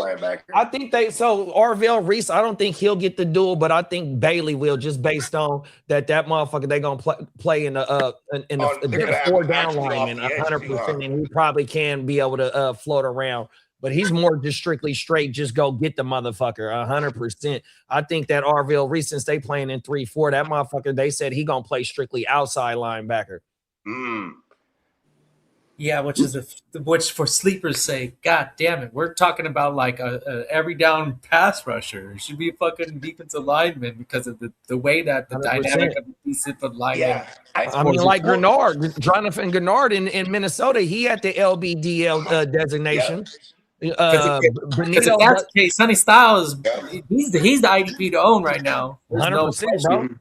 Well, and some of that shit gets me because it's certain pass rushers where they only strictly get the fucking DL shit, and some of them do get the LB. Like Max Crosby only gets the DL designation, but then you have and so does that's Miles cool Garrett. because Nah, Miles Garrett, I want to say he's dual because I had he him got a in dual? the 32 man Will league. Anderson got the duel. You know what I mean? Yeah. Well, Yeah, that shit crazy, bro. Jared versus first year, he had the duel. Now he only has the DL. it could happen, right? I remember Do you Quincy think Williams. do you think that sleeper deep dives into the scheme that the teams are running, and that's why that is like that? Yeah, because they're very like dedicated. Quincy Williams, right? Quincy Williams, Awesome. young Quincy Williams had a DB/LB designation because he legit played like safety or he played like nickel and he played inside linebacker, and then he was the ultimate cheat code because I'd put him in my DB spot because he played more linebacker than not, right? And then when Salah got there after that first year, because Salah only made him play linebacker, and then after that first year, they took the sleeper took the designation away. So yeah, they do pay attention. You know what I mean? Oh, my mama, that's federal. Yeah, hell yeah. Who was it? Marcus Allen. Remember? Is that his name? No, Marcus Jones. Marcus Jones. He had the. I mean, shit. Didn't they give him a duel at one point? They gave him like a DB. Oh, that's Lee's guy. That's Lee's guy that played for the Patriots, the cornerback that be taking shit to the house and they line up at receiver. Yeah, they played him at receiver too. Oh my mama. What's his name, Lee? Marcus Jones. Marcus Jones. Oh, my mama. Didn't I have him in the West Side last year? Yeah, I think so. Yeah, you got him traded to you in a blockbuster. Yeah. Lee, I mean, Peacock said, I was in a job and I was sweating taking Styles over Reese, but I ended up going with Reese because I like what he can become later. The hope is like a Micah Parsons.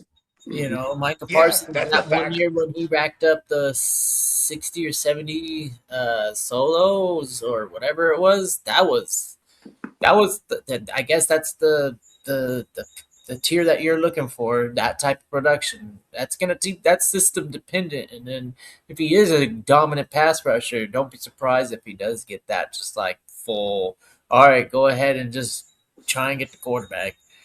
But I don't think he's like that. I think he's more of a 5 yards off the ball and kind of like scan and keep the play in front of you, you know? I don't think he's a pass rusher just all time, like full-time pass rusher. Peacock said maybe by year 3 he can truly get that dual designation. And then Bake said Jeremy Chin also. Jeremy Chin. He said Jeremy Chin also had that DB/LB designation. Yep. There it is, Jeremy Chin. That's right, and that carried on with him all the way through, even when he was with the Raiders and when he was with Washington prior to that. Like, I forgot about Jeremy Chin balling too. Yeah. And now, hold on, one more lead. He did play a little bit of defensive back first before he transitioned to linebacker. So. So that the DB thing stuck with him, but he played more linebacker most of the time after that. Peacock said when you got downs in safety, you know, you're like, oh yeah, come on, Reese, go get the quarterback. Peacock said that Reese is only 20 or 21 years old, so yeah, you're gonna have a long way with him, bro. Pause for your dynasty shares. And for me, I agree with Kidda when he was like, Styles would be the guy that he would choose. And it's just solely based on, I'm going to go for the middle linebacker no matter what. Like in fantasy, they're going to have plenty of chances to get after QB, but also they're going to rack up hella tackles. You know what I mean? I really like the floor of a middle linebacker. Yeah, 100% facts. I agree with you. Derek said, JD, you like Tyson over Tate? Yes, I do. I can see why he does look better. He said he does. I can see why he does look better on film, just like Nabbers did over MHJR. But the only thing is the boy can't stay on the field. Only reason why I'm going Tate over Tyson. So, of course, I understand the ACL, and it was another injury that he had, but he had 3 of them, right? And one of them was a collarbone. That's football. That's football type shit, 100%. And then another thing is that his motherfucking coach is Hines Ward at ASU. 100%. So Yeah. we learned up on there a Hall of Fame motherfucking wide receiver. I understand this is football and the soft tissue injuries do matter, but we seen motherfuckers that done tore they motherfucking ACLs twice in college and become a Hall of Fame running back, bro. We seen hold on. We seen Dalvin Cook come in, have a great rookie year, and then tear his shit, then boom, and bounce back 100%. I understand the injury thing, but yet, like you let off, bro. On that motherfucking film, he looked like he's a dog. And then on the other side of tape, he didn't play with the motherfucker that you just said in your comment, MHJR, where he played second fielder and didn't go over 1,000 yards. And that motherfucker played with Jeremiah Smith last year and didn't crack 1,000 yards. 100%. Now you take him at number 4 and you projecting him to be 1,000+ yard receiver and maybe, close to floating around to 8 to 10 TDs. And Buddy ain't did it yet. You know what I mean? On top of a second-year quarterback and shit like that. Hey, that's why I said the deuces on tape for sure. But man, Tyson is my guy, dog. 100%. And with the coach too, with Kellen Moore, like it can work. It doesn't look like they're going to pay Olave long term. So there's a lot of great cases you can make. The one thing why I still take Tate over a Paul, that sounded crazy. The reason why I still take Tate is just based on I do like Brian Daboll there, and they went and got a number 1 for the sophomore QB, and I don't really know how to feel about Cam Ward as a passer. But Brian Daboll as a play caller, he had Nabbers and Wandale, and now he has Wandale and then Tate. So I do like what the expectation should be. They're gonna air this bitch out. You know what I mean? One thing is, and now y'all can go. This is a shameless plug. Just go watch the video that I dropped. So the three leading pass target getters in New Orleans, the third one got traded in week 8, bro. He was the third leading pass catcher on the team when the season fucking ended, dog. 100%. Then you got fucking like how you just talked about. Maybe they might not be paying Olave, even though he need to this is make it or break it year, kind of like George Pickens. Let's see you do it twice in a row, then we know to pay you, right? Maybe they tag him next year. Don't pay him, he's walking into another role as well. It's like they thirsty for motherfucking wide receiver help over there. 100%. So yeah, hey, I think Jordan Tyson, bro, walking into a great situation, and Tyler Shoke, bro, was yanking that bitch. He got installed in week 8, bro. You seen Olave and Juwanna Mann go crazy, and then they might have drafted Juwanna Mann's replacement 100% in one of the tight ends that Lee loved, the boy from Georgia, and he was putting Papa G up on him. Bro, y'all got a good player right there. Oscar Delp. There it is there. Good looking, big bro. So, yeah, I think Tyson is I thought he was the third best tight end in a great situation, just like Tate, 100%. But Tate is a fucking WR2, dog, 100%. And you took him in the 4th. So, by what you said, Bogey, about being him as Wandale being the WR1, you're taking a WR2 for at the 4th pick, let alone us. No, I said and he walking into probably a number 2 spot, bro. That's where I'm at with him. That's why I got one share. I have Wandale as the 2 because Wandale's I have Wandale as the 2 because Wandale's just he's played in this offense and he's always been the slot guy. Well, you're one of the ones that's projecting Tate to be a WR1, and he hasn't outplayed the other wide receivers that he played with. Pause. And that is the great point. I think the Ohio State thing might be a little. I might have some Ohio State tinted glasses on. You know what I mean? It's because the pedigree. But you made a good point that you didn't even get a thou while playing opposite of them.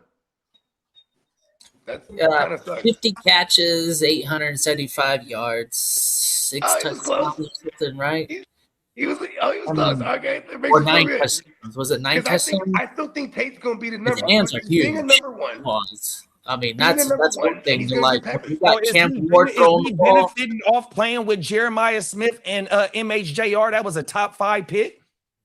When you whatever he did in Ohio is one thing, but I think Cam Ward, the ball that Cam Ward delivers right now for Tate, I think he's gonna benefit Cam Ward and Tate is gonna get into that rhythm where he could turn. Not saying that he's gonna go out the gate and be his WR1, but he could turn into his WR1 because he can handle that fucking bullet that Cam Ward has. Not everybody can catch that, and I'm not too sure even about dude from Giants.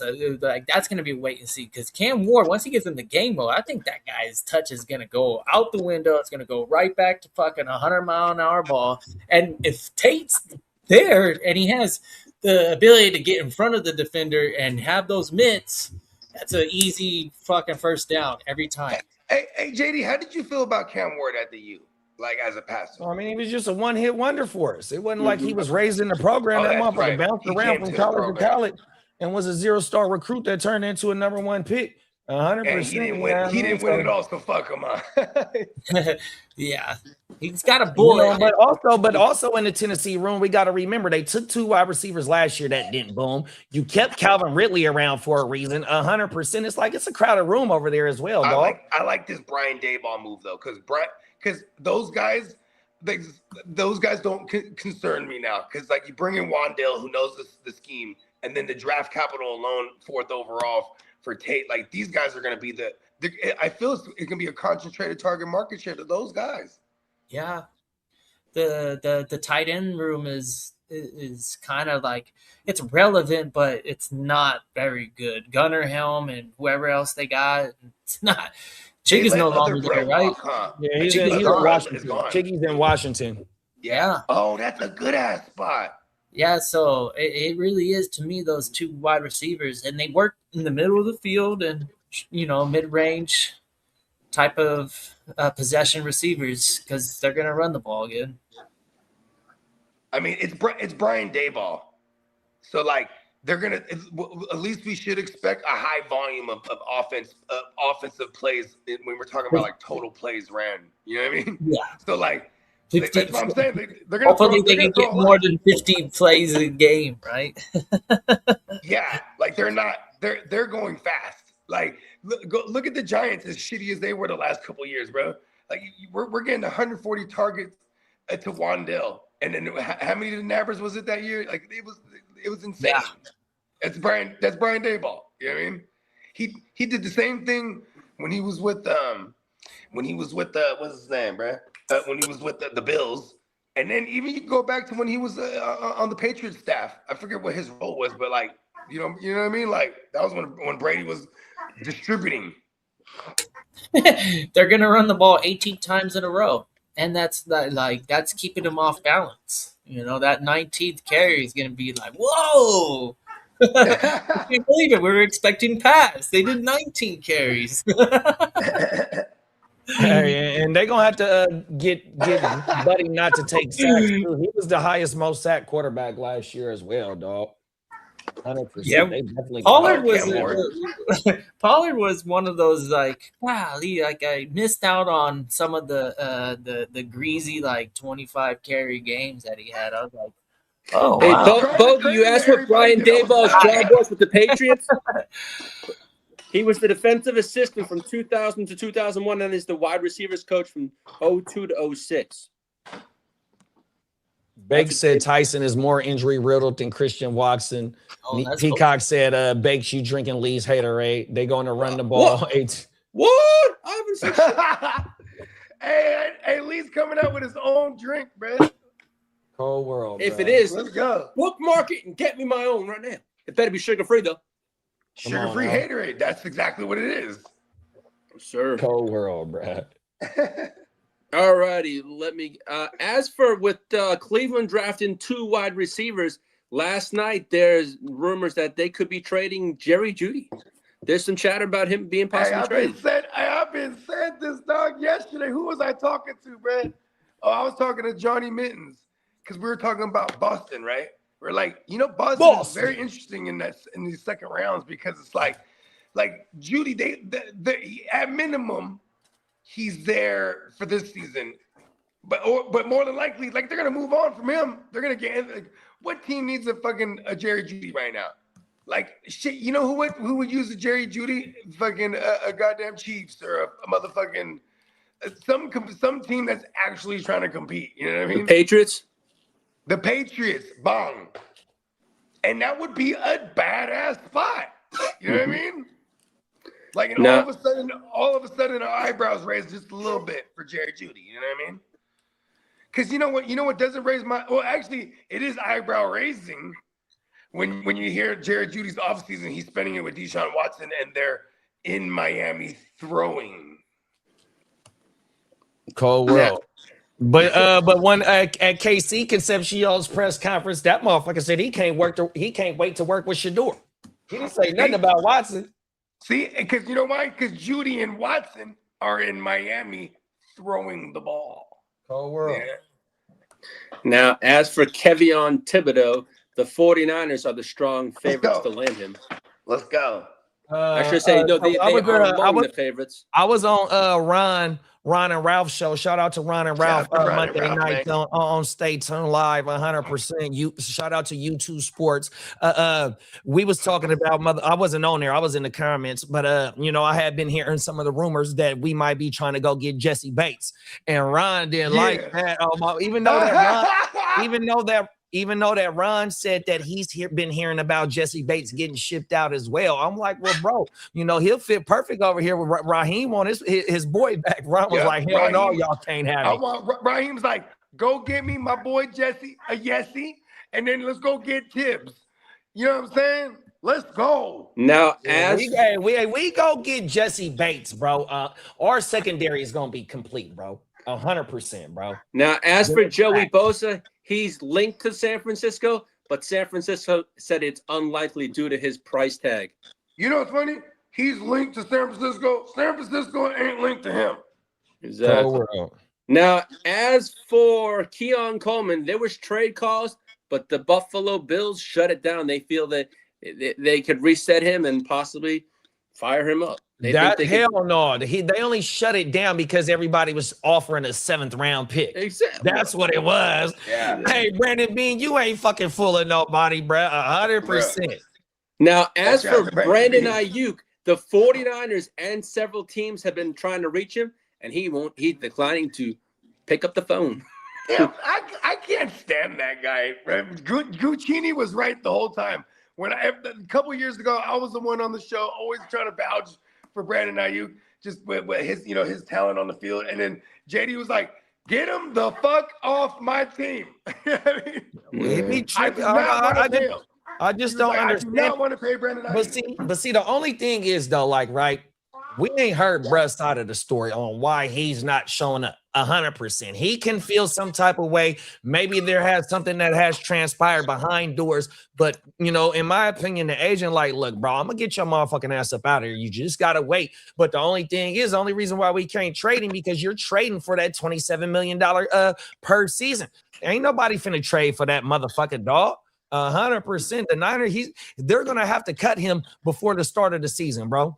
100%, bro.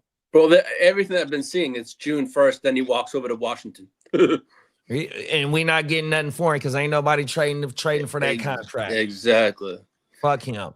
Well, as for the Steelers, who just had the draft, they set a record at 805,000 attendees for the draft. For the whole 3 days, they had a damn near 1 million people. And like how we kicked it off on Thursday night, one of my opening statement was, look how beautiful it was outside. It was a perfect day on the 23rd in Pittsburgh, bro. Oh, my mama, that shit was beautiful. Shout out to everybody that made it to Pittsburgh. Shout out to the city of Pittsburgh for hosting a hell of an event to where it almost had 1 million people in 3 days. Let's fucking get it. Watch DC, you on the motherfucking clock. Y'all better show out. Yeah, because next year it's Renegades. It's draft. It's in Washington, D.C. And we get D.C. next year. And as for Arch Manning, he's the early favorite for the number 1 pick, possibly. Now, as for Colorado, Deion Sanders, this is the first year he had 0 players drafted in the NFL draft. Cold world. Derek said that they in Miami getting massages. Oh, my mama. Salute to Johnny. We got the Smitty in the building, top of the morning Niner gang. Yeah, Brandon Ayuk is sensitive, bro. Oh, my mama. Well, Malik Neighbors said on Caleb Downs he's the real deal, but the Giants had a little meeting with Malik Neighbors about his social media stuff because the Giants were a little perturbed saying about what some of the things he said after the draft about They could have went on the offensive side. yeah, of the ball they kind of weren't happy with him. They sat his ass down, boss. Bake said, "What the fuck? No, he's not." Clip that. Exactly. Jeremiah Smith. Pyramid. It's Jeremiah Smith is going to be that number one pick. Smith. Several quarterbacks. Now, as for Ty Simpson, the Rams and Sean McVay held secret pre-draft meetings with Ty Simpson multiple days before the draft to let him know, hey, this is what's going to happen. So all that smoke and mirror saying that McVay wasn't happy about it. He knew about it, but there was all these meetings because I was telling King this. He goes, "Can you send me the information?" Yeah, I sent him a bunch. There was so yeah. And as for Carson Beck, as we talked earlier, he has a real chance to start this possibly this year. Who does? Carson Beck. Oh shit.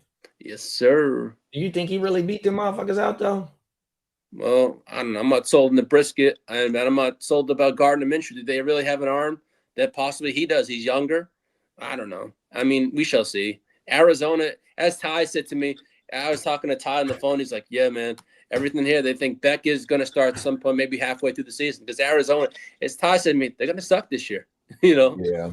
They got Jeremiah Love and a couple weapons, but he said, as for the quarterback position, there's nothing. But as for, there's a player development, Tommy Castellios is transitioning to wide receiver. The Dolphins and the Titans are interested in him. Now, as for Johan Coleman for Denver, he is going to be Denver's short yardage running back. So basically, who is?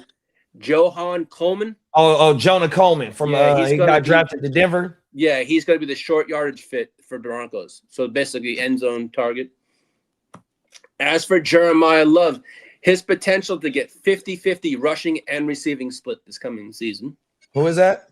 Jeremiah Love. Oh, my bad, big bro. My bad. It's all good.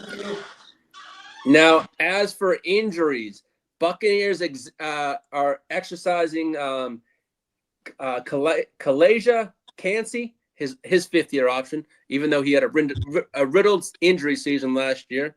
Yeah. As for the, I mean, you have to because he was a first-round pick. He's hella good. He got hurt early last year and was done the whole year. You know what I mean? Now, as for the Lions, Kirby Joseph and Brian Branch, they're trending up on their recovery, so they should be good to go. And when did Brian Branch tear his shit? Yeah. Now, as for the Bengals, hold on. When did Brian Branch tear his shit? Was it like in the playoffs? I'd have to check on this. Or was it the end of the season? I knew it was. I know it was a little later. Let's see. Let's take a look. Branch. A lot of things happened to the Lions last year. That I think the Bears fans won't totally admit. Like, you know what I mean? It was good. A lot of that shit happened for them during their uprise. You know what I mean? Bogey, it happened week 14. Yeah, see, I knew it was late. Mm-hmm. Okay. I'm waiting to see because I love me some Brian Branch. Now, as for the Cincinnati Bengals, they're evaluating Myles Murphy's fifth-year option. No. I can't believe they drafted Myles Murphy in the first. Oh, actually, Myles Murphy started to turn up last year. Mm-hmm. Now, as for GMs that were big on comp pick, that comp pick window is now closed, so all that stuff, don't have to worry about that. Now, as for Roger Goodell, he mentioned there's no urgency toward a lockout. Huh. Yeah, I don't think so at all either. Yeah, I was like, a lockout? I ain't heard nothing about no. Yeah, there was some rumor. About whispers from the bushes of lockouts. Yeah. Now, the crazy. Falcons hired Bryce Johnson to do cap contracts. That's his new role, to do the contract. And Joe Sheen, his job status right now is one to watch. He could be fired in the next couple days over with the Giants. Mm. Now, as for the salary cap leaders, the Titans have $63 million. The Commanders have $49.5. Chargers, $45.8. The 49ers, $44.9. Cardinals, $40.8. The Jets, $39.5. Patriots are sitting at $35.7 million. Seahawks, $32. Ravens, $27. And the Colts at $26. That's the top 10 in cap space. I want to go back to the what you said about the comp picks. Now at this point in time, if you sign free agencies, sign any free agents, it doesn't hurt your incoming comp picks going into next year, right? So we should start seeing the motherfucking likes of how you let it off with Joanna Man Jennings here signing pretty soon, and David Njoku. Mm-hmm. I got the top free agents that's left. I think it's the top 10, it says. So we got I had it Juwan pulled up, but I Man. didn't do it. We got Taylor Decker. We got Bosa. We got Bobby Wags, Diggs, Debo, Clowney. They're going Joku. That's we got Lee's boy still. The wide receiver. What's your name? Keenan Allen. Mm-hmm. Some notables. Will Hernandez. John New still out there. Lee's boy again. Mekhi Becton. He's going to be sitting up there. Even Cam Jordan ain't even signed yet for the Saints. Does he? Friday's a big day. Friday, we got to know if we got to pick up Quentin Johnson's 5th-year option. Oh yeah, that's the deadline. Yeah, Friday, May 1st is our option for him. Wow. So it's 18. Well, there's some good names still out there. We got a couple fantasy relevant when you pick players. up the reason why it's a big deal is when you pick up the 5th-year option, you have to do it going into year 4, right? And when you pick up the 5th-year option, that means okay, we got this 5th year, but the what is it with the player and the players with the owners associations? What's that shit called? That in their agreement, the 5th year, whatever you agree upon in your 5th year of your contract, that's fully guaranteed. Yeah, so that's why that's a thing too. You know what I mean? Yeah. Like, so his is 18 million if he gets. Yeah, and it could have been 27 like some of the others. So I'll be like, I'd take the 18 in a heartbeat. There you go. Now, as for the Jets, yes, they'll have 3 first-round picks, but they're also going to have 150 million in cap next year. Damn it! Yeah, You ain't let's like. go. Now, as for Chris Sims, he's out with Football Night in America on NBC. Mike Tomlin has already started his role with NBC. Oh shit! And Philip Rivers is emerging as the top TV candidate going into the season. That would be hilarious because he is good television, bro. He's must-see TV. Now, as for Sean McVay, he hopes Matthew Stafford plays 3 more years. Yeah, for sure he does. That's why he was. I guess maybe he is really upset about the. We got breaking news, and Lee's not reporting. Breaking news. Diego Pavia signed a 3-year deal with the Ravens. Lee's second favorite quarterback. How is he signing? He has a tryout on Sunday. And look, we just said we let it off like that. They must have just said fuck it and it signed him for 3 years, bro. Go check the news, bro. You can the streets. Yeah, let's take a look right now.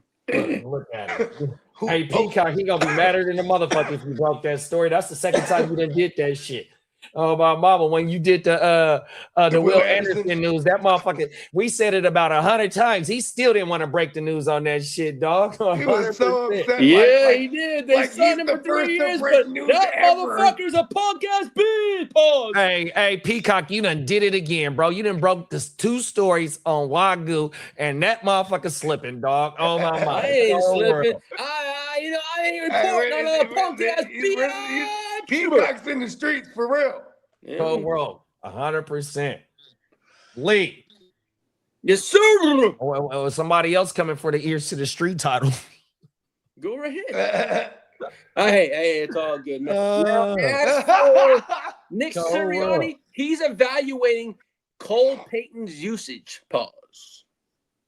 Say that again one more time, big bro. He's evaluating Cole Payton's usage. You see, I just traded up for that motherfucker in the next gen. Oh my mama, I just traded up for Cole Payton this morning. Shout out to my dog Song. Oh my mama, Cole world. Nice. Now, as for Mike Tomlin believes Aaron Rodgers will play in 26. That's good. Yeah. Now, as for the Ravens and the Cowboys, they will be the Rio de Janeiro, Brazil game in Week 3, September 27th. The Cowboys and the Cowboys and who? Ravens and Cowboys. Ravens. Hey, look, because the Ravens were always designated for Brazil We just didn't know who they were gonna play. And Uncle Jerry was like, "We're going down there to Brazil. We're going down into Rio. The Carnival, Steven." Hey, is that where the game was last year in Brazil, or was it somewhere else? No, it was a Rio different de part of Janeiro. Brazil. It was in Rio. It was in Rio? Remember Okay, we had the let's go. Shakira girls shaking their asses? Yes, I do. I remember you falling in love with them brides because that's all you kept saying was the ass. And I'm like, Mrs. Never mind. Let me stop. Well, because think about She's watching. Don't Lee's- get me in doo-doo. I got you, big bro. My Lee bad. came from Europe to Boston, right? As soon as he came down to Texas and seen how they're corn-fed down there, he was like, "Oh." And then he caught a glimpse of the citas now. He was like, "Oh." They got Oh man! Now, as for Donovan Smith, he announced, he announced his retirement after 9 years. Hey, offensive guard for who? Oh, No. I'm thinking the wrong man. I'm thinking the wrong person. Donovan Smith. Who was he? Was he with the? Oh God! Sorry. Yeah, I'm thinking. You should put those things in your notes, man. Yeah, I did. I just. Peacock said, Joanna man visiting with the fucking the Vikes. Yep. Also, I heard excuse me, what was the other team that was in? Oh, the Chiefs. The Chiefs are interested in Joanna man as well. Oh my mama. He can block too, man. Derek said he got that alert too, Lacey. You slipping. We got people coming for your job. Donovan Smith played for the Bucks. Oh no, why are you retiring, Mo?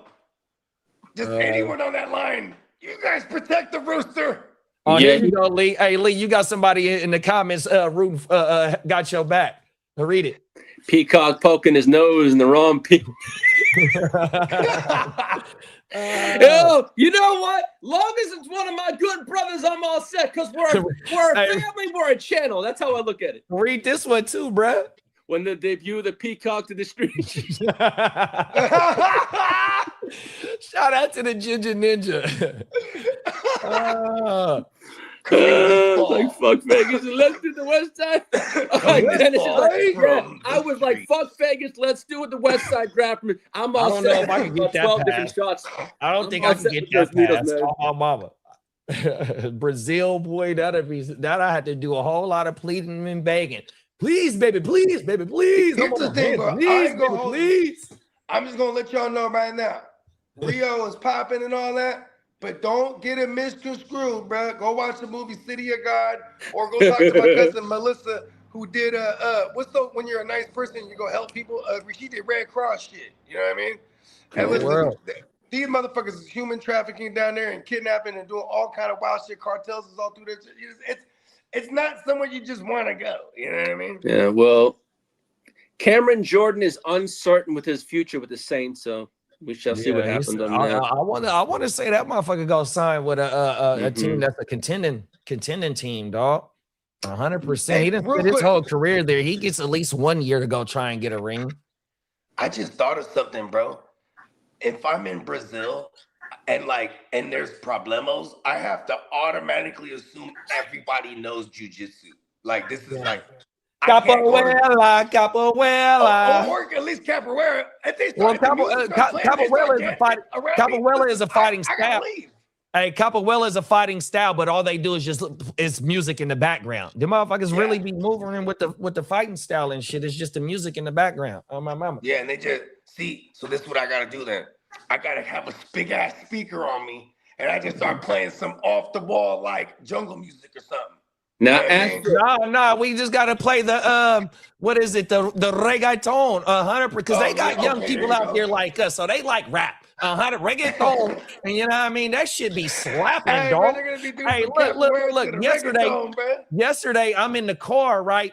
And somebody behind me got the reggaeton on, and I got the sports radio on, and man, I started feeling that beat. I started bobbing my shit to the motherfucking reggaeton, bro. That shit be slapping, bro. 100%. I know that motherfucking Brazil is going down, dog. And then look, Lee, read that comment.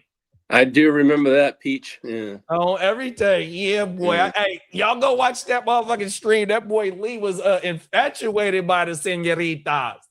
Yeah, she had a nice fine ass. It was a few of them. And there was more than a few, yeah. Now, as for former Bengals Jermaine Burton, he's attending the Bills rookie camp to see if he can get a job. That's crazy. Now, as for the Rams, That motherfucker got like 1 year in, and he's attending a rookie camp. Now, as for Rams drafting Ty Simpson, it doesn't fully close the door on Jimmy Garoppolo. Porn star Jimmy. Here go a comment for you, Lee. Bones endorses. I saw that. Strike one. I got no strikes. I'm good. I'll just strike out the rest. I'm gonna give shit. Listen, I don't know, man. I don't think you underestimate the Bones Mafia, bruh. Oh, fuck the Mafia. The MIBs. The MIBs is gonna be Hey, the MIBs is going to be protecting the GWN mansion, bro. You got to understand. We got surveillance everywhere, and we got the MIBs, bro, everywhere. 100%. You think I ain't worried as shit. I'm just going to come there, do my thing, and do my thing as it. As always. Okay. Now, as for the Raiders, the best case is Kirk Cousins starts the full season. Let him get beat up, huh? Let the old man get his ass whooped. Lee talks a lot, but the only one he really wants to smoke with is Bones. You know what I mean? Oh, I'm there for business. I'm not there. But Bones can go fucking find another enemy. I'm done with that shit. I already had that fun last year. I'm there for business. It's a business trip this year. It ain't that. So you taking my motto? It's a fucking business trip. It's a 3-day business trip. Hey, it's strictly business until the draft is over with. 100%, bro. That is my full motto for every fucking live draft. It's good to have fun once in a while, but you know what? The fun kind of messes up the business part. He's the only one that doesn't drink, but somehow he's the most wasted. But you know, hey, man, I'm high on life. That's why. I took Jamar Chase. No, you didn't. Now, George Pickens says he will play on the tag this morning. Now, also, Kyle Shanahan said this. The 49ers rookie class faces serious uphill battle to make the 53-man roster. So that he's just trying to light a fire under their asses. None of you motherfuckers was first-round picks. All of y'all ain't guaranteed a job. You better come strap up with your lunch pail and your boots on, and it's time to go to work, especially the fucking wide receivers. 100%. Like, look, y'all got an opportunity to come and eat right now. 100%. The defensive rookies, bro, them is death pieces, 100%. So you better try and come and make the team because you're not going to make no impact right now. But you've seen how everybody went down last year. So if you come in training camp ready to go, you're just a play away from being a full-time starter, bro. That's what Dennis, that's not going to be a problem where we are. What'd you say? You need to be high on pot. I will be high just being in the atmosphere, so I'm good. Oh, you having beef with the comments, bro, while a motherfucker trying to get his shit off. You ain't no good, bro. Oh, world. Bogey wants me to take a puff. He be shooting his gun off, but the only one he'll really try to face is Bones. So you don't want to smoke with no one. If you want me to indulge in a puff, I'll take a puff. Oh, shit. Hey, fuck that. I'm gonna be high on life on those fuckers. Can I get a request? You're gonna be in having fun with your. We can't even smoke in the house. You be acting like we're smoking. We're gonna smoke in the house. Hey, Lee, I got a request, bro. And I think this is the best request out of anybody else, bro. End your beef with Bones. Bones is GWN, bro. I'm going for a business trip, motherfucker. I'm there to pay parole. Bones is part of the business trip. Got beef with my boy Bones, man. Bones is part of the business trip. I'm always gonna ride with my boys, man. This is the mob. You got stick Bones in a bag and this fucking tick that shit. There you go. There you go. Let me raise my hand.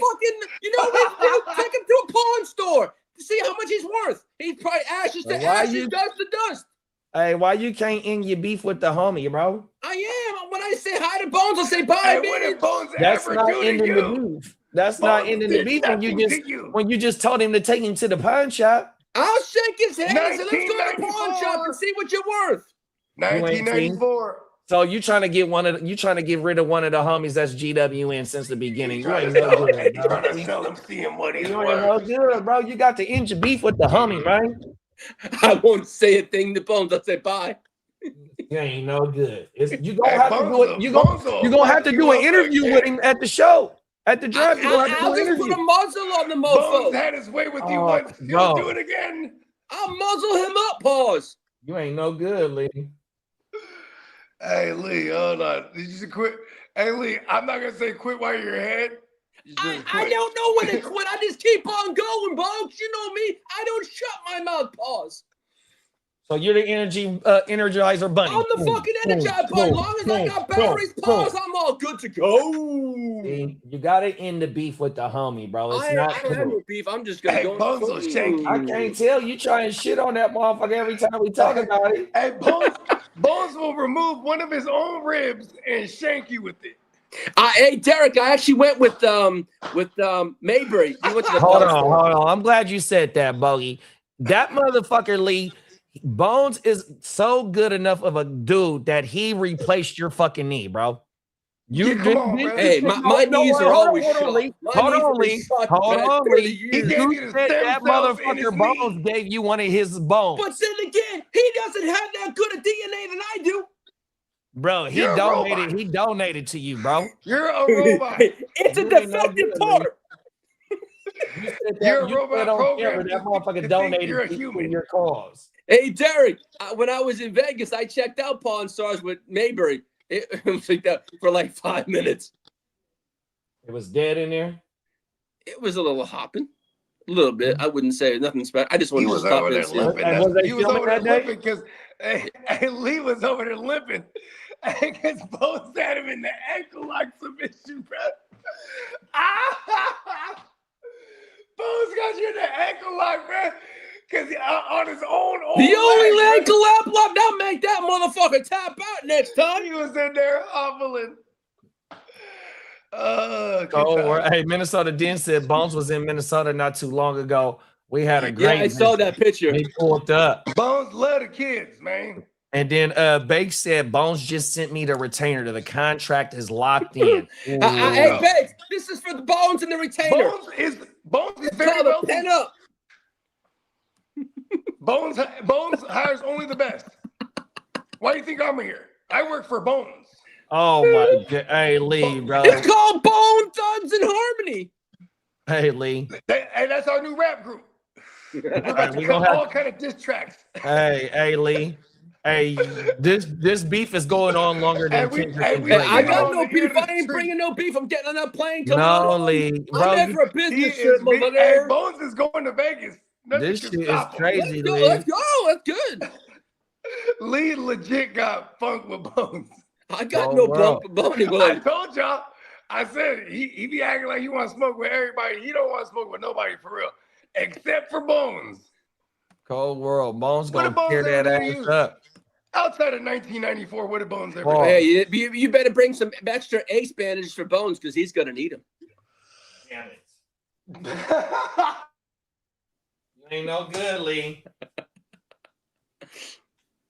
Can't be beefing with the homie, bro. Bones versus Lee in the UFC title. Only match. business I'm all set.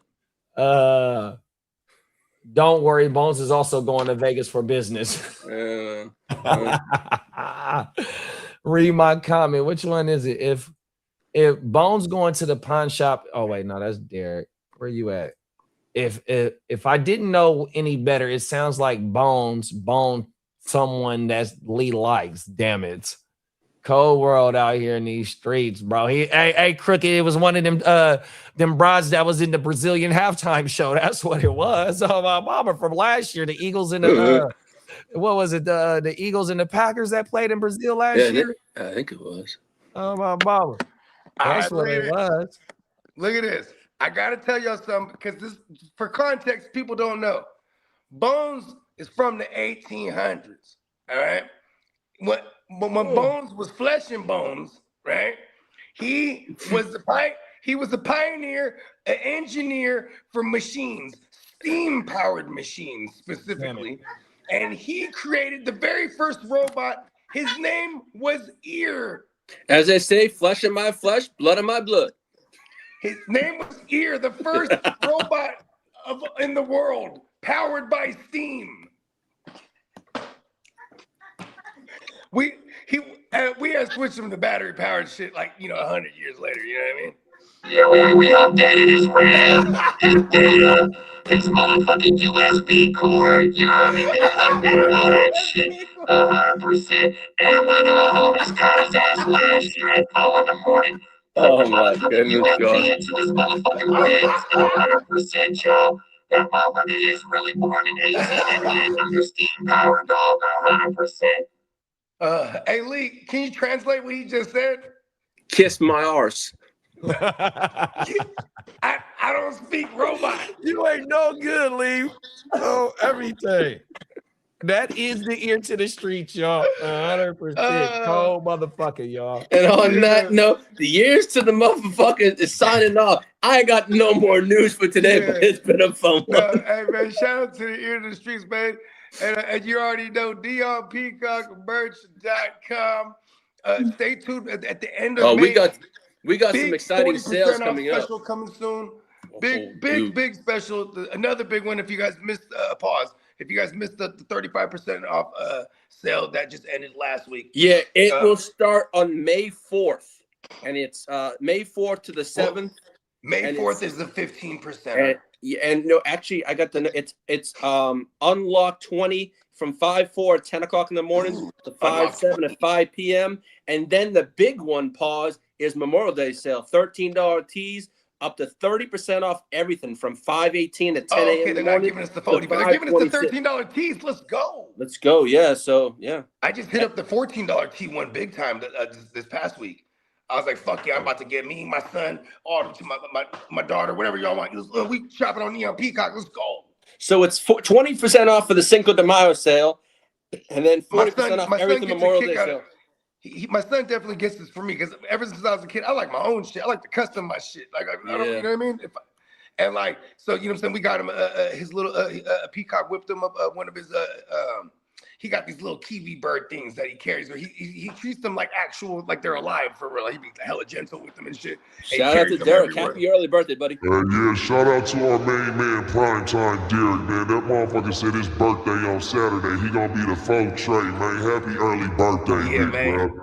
Yeah, my mama. You just need to tell that motherfucker to go sign that motherfucking GP, go sign the franchise tag. Let's go ahead and lock in one more year of great production, and he gonna get that bag. Oh, my mama. Oh, everything. Shout out to my dog, Derek, man. Happy early birthday. Faux Trey, man. And that was our special guest, God. That was the robot God. That was God telling Uncle Jerry to sign. Listen here. That's what you say. God dang. Come on now. Oh, my mama. We need GP back in that blue and silver, man, with that star on that helmet, man. Oh, my mama. Hey, Derek, man, if me and Lee do the game on Saturday, bro, the UFL game, I'm going to pop up with some Cutwaters, bro, and have one for you if you ain't too busy on Saturday, you know what I mean, on my mama. Hey, King D, if you're there, you're on the that's King. That's King Dom. Oh, my bad. That's the homie right there. Yeah, Damo. Yeah, shout out to the homie Damo. He is a AOB live draft champ, 100%. Hard to start representative. Guccini, you're on the clock in the next gen, I believe. Oh shit. Yes, sir. You on the clock. We got them drafts. Shout out to everybody that's in rookie drafts right now. We are part of the Dynasty Football fantasy football community, 100%, man. This shit is starting to get hot and heavy. Paul's ramped up real fast, and just make sure y'all stay tuned with us because next week is May, right? So after May, we got the schedule released next. Oh, after May is fucking June, right? Then, like Bogey said, after the motherfucking schedule, it's only like 100 days until the fucking our draft, the West Side League draft. So we're going to keep y'all fully prepared on how to win y'all fucking leagues, whether it be this dynasty shit, whether it be the redraft shit, 100%, man. You motherfuckers stay locked in, bro. We do this shit all the time, 100%. The community is growing by the motherfucking day, 100%. We couldn't do this shit without y'all. All day. And we collab with a whole bunch of other motherfuckers that's on that same type shit. We got a whole conglomerate. the same type of shit that we on. So if y'all can, y'all make sure y'all go support the motherfuckers that be in the chat, that be rocking with us, or that be on camera with us. 100%, bro, because we trying to take this shit to the next level, bro. On my mama. And y'all definitely don't want to sleep on the Guccini Mac solo joints too, man, because he's dropping for real gems on there. And these episodes, they have the shelf life of all entire off season, so you could already check out some of the new ones he's been dropping. I'm telling y'all, because the grit don't quit, bro. You know what I'm saying? We on and we stay on. When you on, you ain't got. I'm about to remix your shit. When you on, you ain't got to stay on, or you stay on, you ain't got to get on.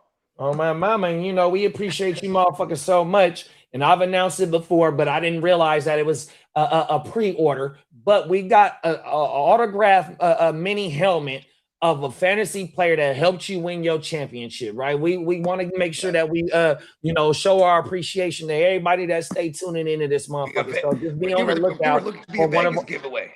Our first giveaway is coming, bro. On my mama. Pause. Lee got something to throw in that bitch. If y'all go buy from neonpeacockmerch.com, we're gonna give y'all extra entries for every dollar that you spend at Neon Peacock. You might want to go take advantage of that motherfucking Labor Day or Memorial Day sale, he said. 100%, because it's gonna get you more entries to help for a fantasy player autograph helmet that help you win your championship. He didn't help me win mine.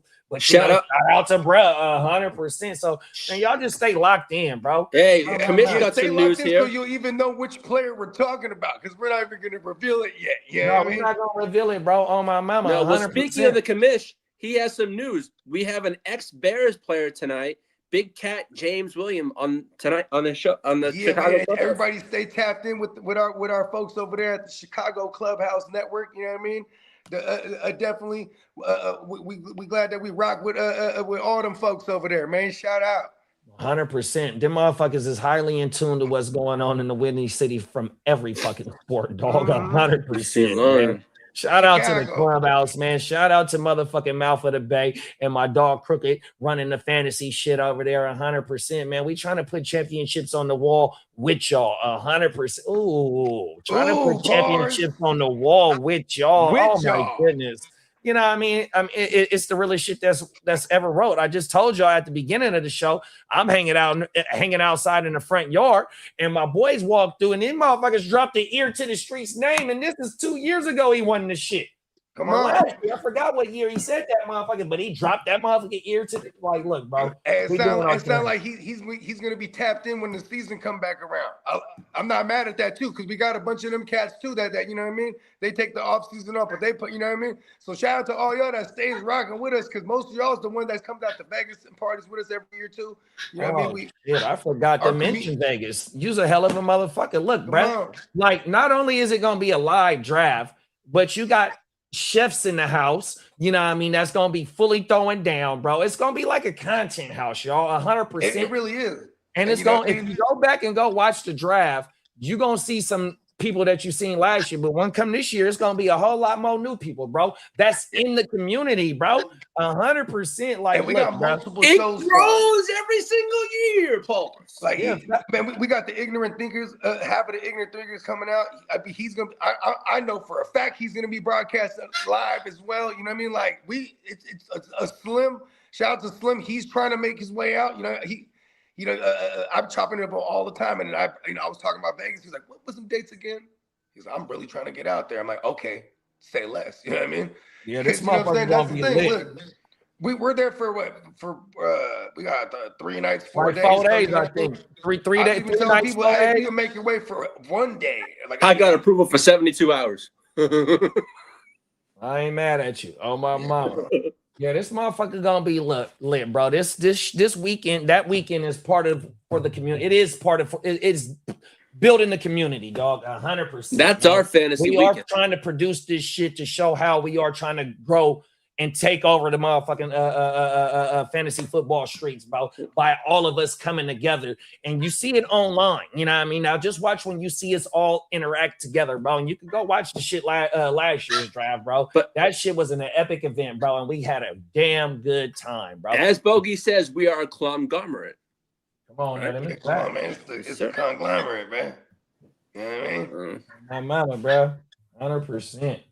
Yeah, let's go. We got a power hour coming this week. Friday, yep. 100%. You know what I mean? And we'll back at y'all. We'll wake your game up. You know what I mean? Yep, and expect a UFL stream this week. 100%. Mm-hmm. I couldn't get to it this weekend. I'll work on I'll be right back. JD. I'll work on a thing for the weekend if you want me to. The schedule? No, for a. Oh yeah, for sure. Oh my mama, yeah. So you know, if y'all want to pull up for the UFL Friday, Saturday, I don't. Oh, matter of fact, we're gonna try and shoot for Saturday. That way we can be in here on Derek's birthday. On my mama, 100%. Let's shout out the comments before we get up out of here. Did I ever leave that Javon Holland jersey with y'all?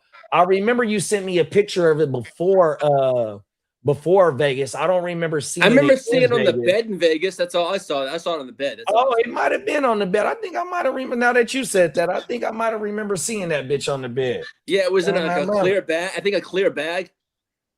And so that's the thing though. Like if everybody donates something to the motherfucking giveaway, we can have like, you know, multiple items, you know what I mean? And then when motherfuckers also buy shit from Peacock, you know what I mean? We add that in and you know what I mean? We'll have JD, I'm gonna be bringing out more than that one thing. I'm gonna probably bring out 3 things for giveaways because I've been looking around here at the house that I had multiple things, and I'm gonna have some nice things. You know, and we could be doing that live while we in Vegas, 100%. Say a little code word, and whoever say that shit first in the motherfucking chat, nigga. You know, I mean, excuse my language. You done won something. You know, we gonna have the main giveaway about the helmet though. You know, the autograph helmet. You know what I mean? But you know, we'll talk about that shit behind scenes. Yes, sir. Derek said, I just caught me 3 shirts off the website. I'll be here. That it will be here Friday. Come on now, let's go. If I didn't leave that jersey with y'all, I don't know what I did with it. Hopefully one of the homies do got that bitch. Oh, my mama. Putting that shit on, that shirt on. Come on now. GWN is worldwide. You ain't never lied, bro. We have sovereign borders. Because we are the GWN. Our passports is good anywhere that the GWN is located in, 100%. We got multiple representatives that is outside of the beautiful country of the United States, 100%. So, yeah, man, GWN taking over the fantasy football streets. Facts. We taking over Las Vegas, too. Come on now, 100%. Den said, I don't know what happened to the Holland jersey, but this year I will bring Tom Brady jersey that says the GOAT, the bad. Yeah, I got Bakes. I got some nice ones to give away too. Oh, world. I got some nice. I got some nice ones to give away. Cards. I got like a Walter Payton card to give away. Oh my mama, see, bro, we're trying to bless the community back, bro. On my mama, bro. Yeah, I got a couple numbered ones that I had multiples of. Yeah, we're gonna kick this bitch off here real soon. Hopefully that motherfucking helmet come within the next month. It said it should be here at the beginning of motherfucking June on everything into May. So we'll have a nice little thing. And we also gonna shoot a commercial for the West Side weekend 100%. Now that I know it's a few other content creators that's going, I need 15-second videos for them once they confirm. So we can I'm gonna have Mayberry make a 15-second one too. Yeah, because he in the league, right? Yeah, well, he's not in the league, but he's going to be there. Well, he was there last year. Well, what we want to do is we probably want to take an extra draft board before West Side, and that way, just in case, because there's going to be multiple new people there. And if all 14 people from West Side is still in the league, I'm pretty sure that some of the motherfuckers that's there are going to want to draft that's not in the West Side. Yeah, yeah. I'll talk to Mayberry. I know he'd want to get in and while he's there, yeah. Bakes said some are numbered and some are autographed. Oh shit. Shout out to Bakes, bro. Trying to push this shit forward, man. Already pushing this shit forward with us, man. 100%. Lee, go ahead and take us home, bro. All right, Wolf. Next we'll be up for Wake Your Game Up on Friday morning. And then probably Friday afternoon, I have a Chargers Power post-draft. And then Saturday, JD, myself, and whomever wants to come on, probably Bogey, whatever, we'll be doing a UFL game. Thank you, everyone, for joining us for the Wake Your Game Up Tuesday post-draft. Free now. We got the draft. We not just got the draft out of the way. We have draft season on the January, and then we also have the goddamn schedule release coming up in about less than 2 weeks. 2 weeks from tomorrow, probably. Let's go, bro. Let's go. We here, man. Hopefully everybody in here, they love what they team did in the NFL draft. Hopefully, I'm stoked. We got a fucking offensive line for a change. I'm loving this it. shit. Yeah, I was talking to another Chargers fan yesterday. I was at Napa Auto Parts, and he had a Chargers hat on, and that motherfucker said the same thing you said. I'm glad we went O-line. We got fucking, and then we got Isaiah World in the undrafted free agent who was going to sit out the whole year, and next year we don't have to worry about a defensive line. He's like 340 pounds, 6'7". We don't have to draft anyone. He's going to sit out this year, and then he'll be a developmental project going forward. Talk that shit on everything. Yeah. My bad. I had to run out. It's hella funny though, because like she's crying. That's not funny, but she's crying. What happened? I'm mad at the TV. I don't want the TV out of the house. I'm like, what? I'm like, this is all of our TV. You know, I'm like, we love this TV, not more than you though. We love you more than anything. And she's like, I hate this TV. And I'm like, what did the TV do to you? It won't listen to me. I hate spelling. Right? Because she uses the voice command. She's like, YouTube. You know what I mean? You know what I mean? But then, like, it keeps bringing her to the menu and where, you know, where she could type it. And she's like, I hate spelling. I'm like, oh. It's like, so I put it on for her. But it's so funny. Like, I'm like, listen. I remember this one time she was crying in front of the cabinet. I was like, what happened? In front of the pantry? What is it? I'm not tall. You will be soon enough. She couldn't reach this thing. And I always used to get mad at her. Don't you climb that shit. Because she'd be trying to climb it. So she just can't reach the seat in there crying. Oh, I'm not tall. Like, you're my grandma told me that's what my mom used to do, is climb up into the cabinets on everything. I think we all did. My mom was mischievous. All my kids climbed up in it. My son, his first nickname, once he started getting moving, his nickname was Gunna. Right? Because it sounds badass, right? But not like Gunna as like he's shooting shit, like Gunna, like, oh, he's gonna climb that shit. Oh, he's gonna fall. He's gonna do it. Like, young Gunna. You know what I mean? But yeah, but also it was like, he's gonna get that. Don't even trip. Dennis said the Kumite is fucking off in 20 minutes. Hey, sometimes they gotta fall and crawl before they ball. Come on now. Dennis said the Kumite is popping off in 20 minutes. Let's go. I just put a whole lot of shit on the trade block over there, man, on my mama. If you need some players, I got some nice players on the block over there. I got 3 drafts going on, 2 drafts going on right now. And then tomorrow we got the Sav going on. The Kumite. The Kumite. Oh, 100%. You got anything going out, Bo? Nah, man. Actually, I'm just excited. You know what I mean? Every day we get closer. You know what I'm saying? We just keep it moving, bro. You know what I mean? We keep it moving and grooving. Everybody stay tapped in, stay locked in. You know what I mean? You already know. 100%, man. Tonight, 7 p.m. Stay tuned. Yeah, we got 5 p.m. 5 p.m. You got the Ignorant Thinkers podcast. So, you know, they doubling up tonight. 100%. Shout out to all my family over there at the Stay Tuned Live and the Ignorant Thinkers podcast. Y'all go slide over there. Like Crooked said, they got something going on tonight. 100%. Crooked got his show tomorrow, man. Y'all just stay locked in with everything we got going on, bro. There's something every single day. Y'all have a wonderful day, man. I've got to be storm ready, so I'll tap with you later on.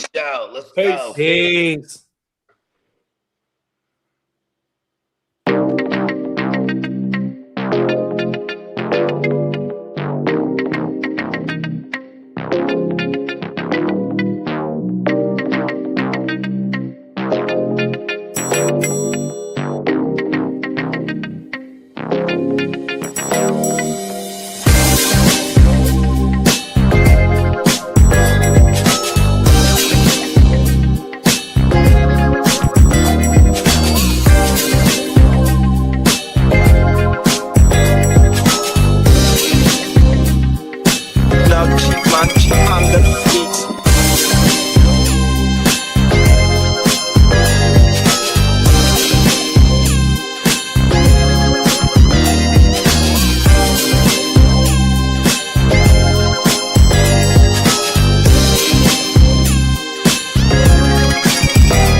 Yeah, I run a tight ship.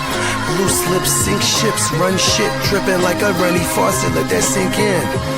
Table full of bosses at the meeting, double crosses. And we gon' have to toss you off the deep end, baller blockers. They tryna block my shine, solar eclipse. I'm a mobster and a doctor, I prescribe your daily fix. From the tech mecca, we lit, we see chips.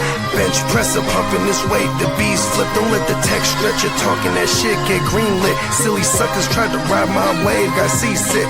How I'm living, counting this chicken, we out eating. AM to the PM every day, carpe diem. Yeah, I'll tell you about that money off top, boy, gotta feed somebody. Look, I don't know nothing except make more money. If you ain't got no money, then you ain't nobody. Money is a religion, righteous cause for sinning. Riding for the cause, we've been down from the beginning. 100 miles are running, all your mouths are running. If you ain't talking money, then you ain't saying nothing. Yeah, we finna ball like recess. Stash bands in the wall and the heat vents. Vacuum seal so the smell don't seep in. I represent the underworld, this ain't no secret. Stay 10 toes down, both feet pressed. Duck the alphabet, boys, cover up my feet prints. They know my name, I'm heavy in this game. Knee deep in this thing, I ain't just get my feet wet. We way fresher so they got vendetta. So we keep stick with us, leave you with a leaky defense. How I'm living, counting this chicken, we out eating. AM to the PM every day, carpe diem. Yeah, I'll tell you about that money off top, boy, gotta feed somebody. Look, I don't know nothing except make more money. If you ain't got no money, then you ain't nobody.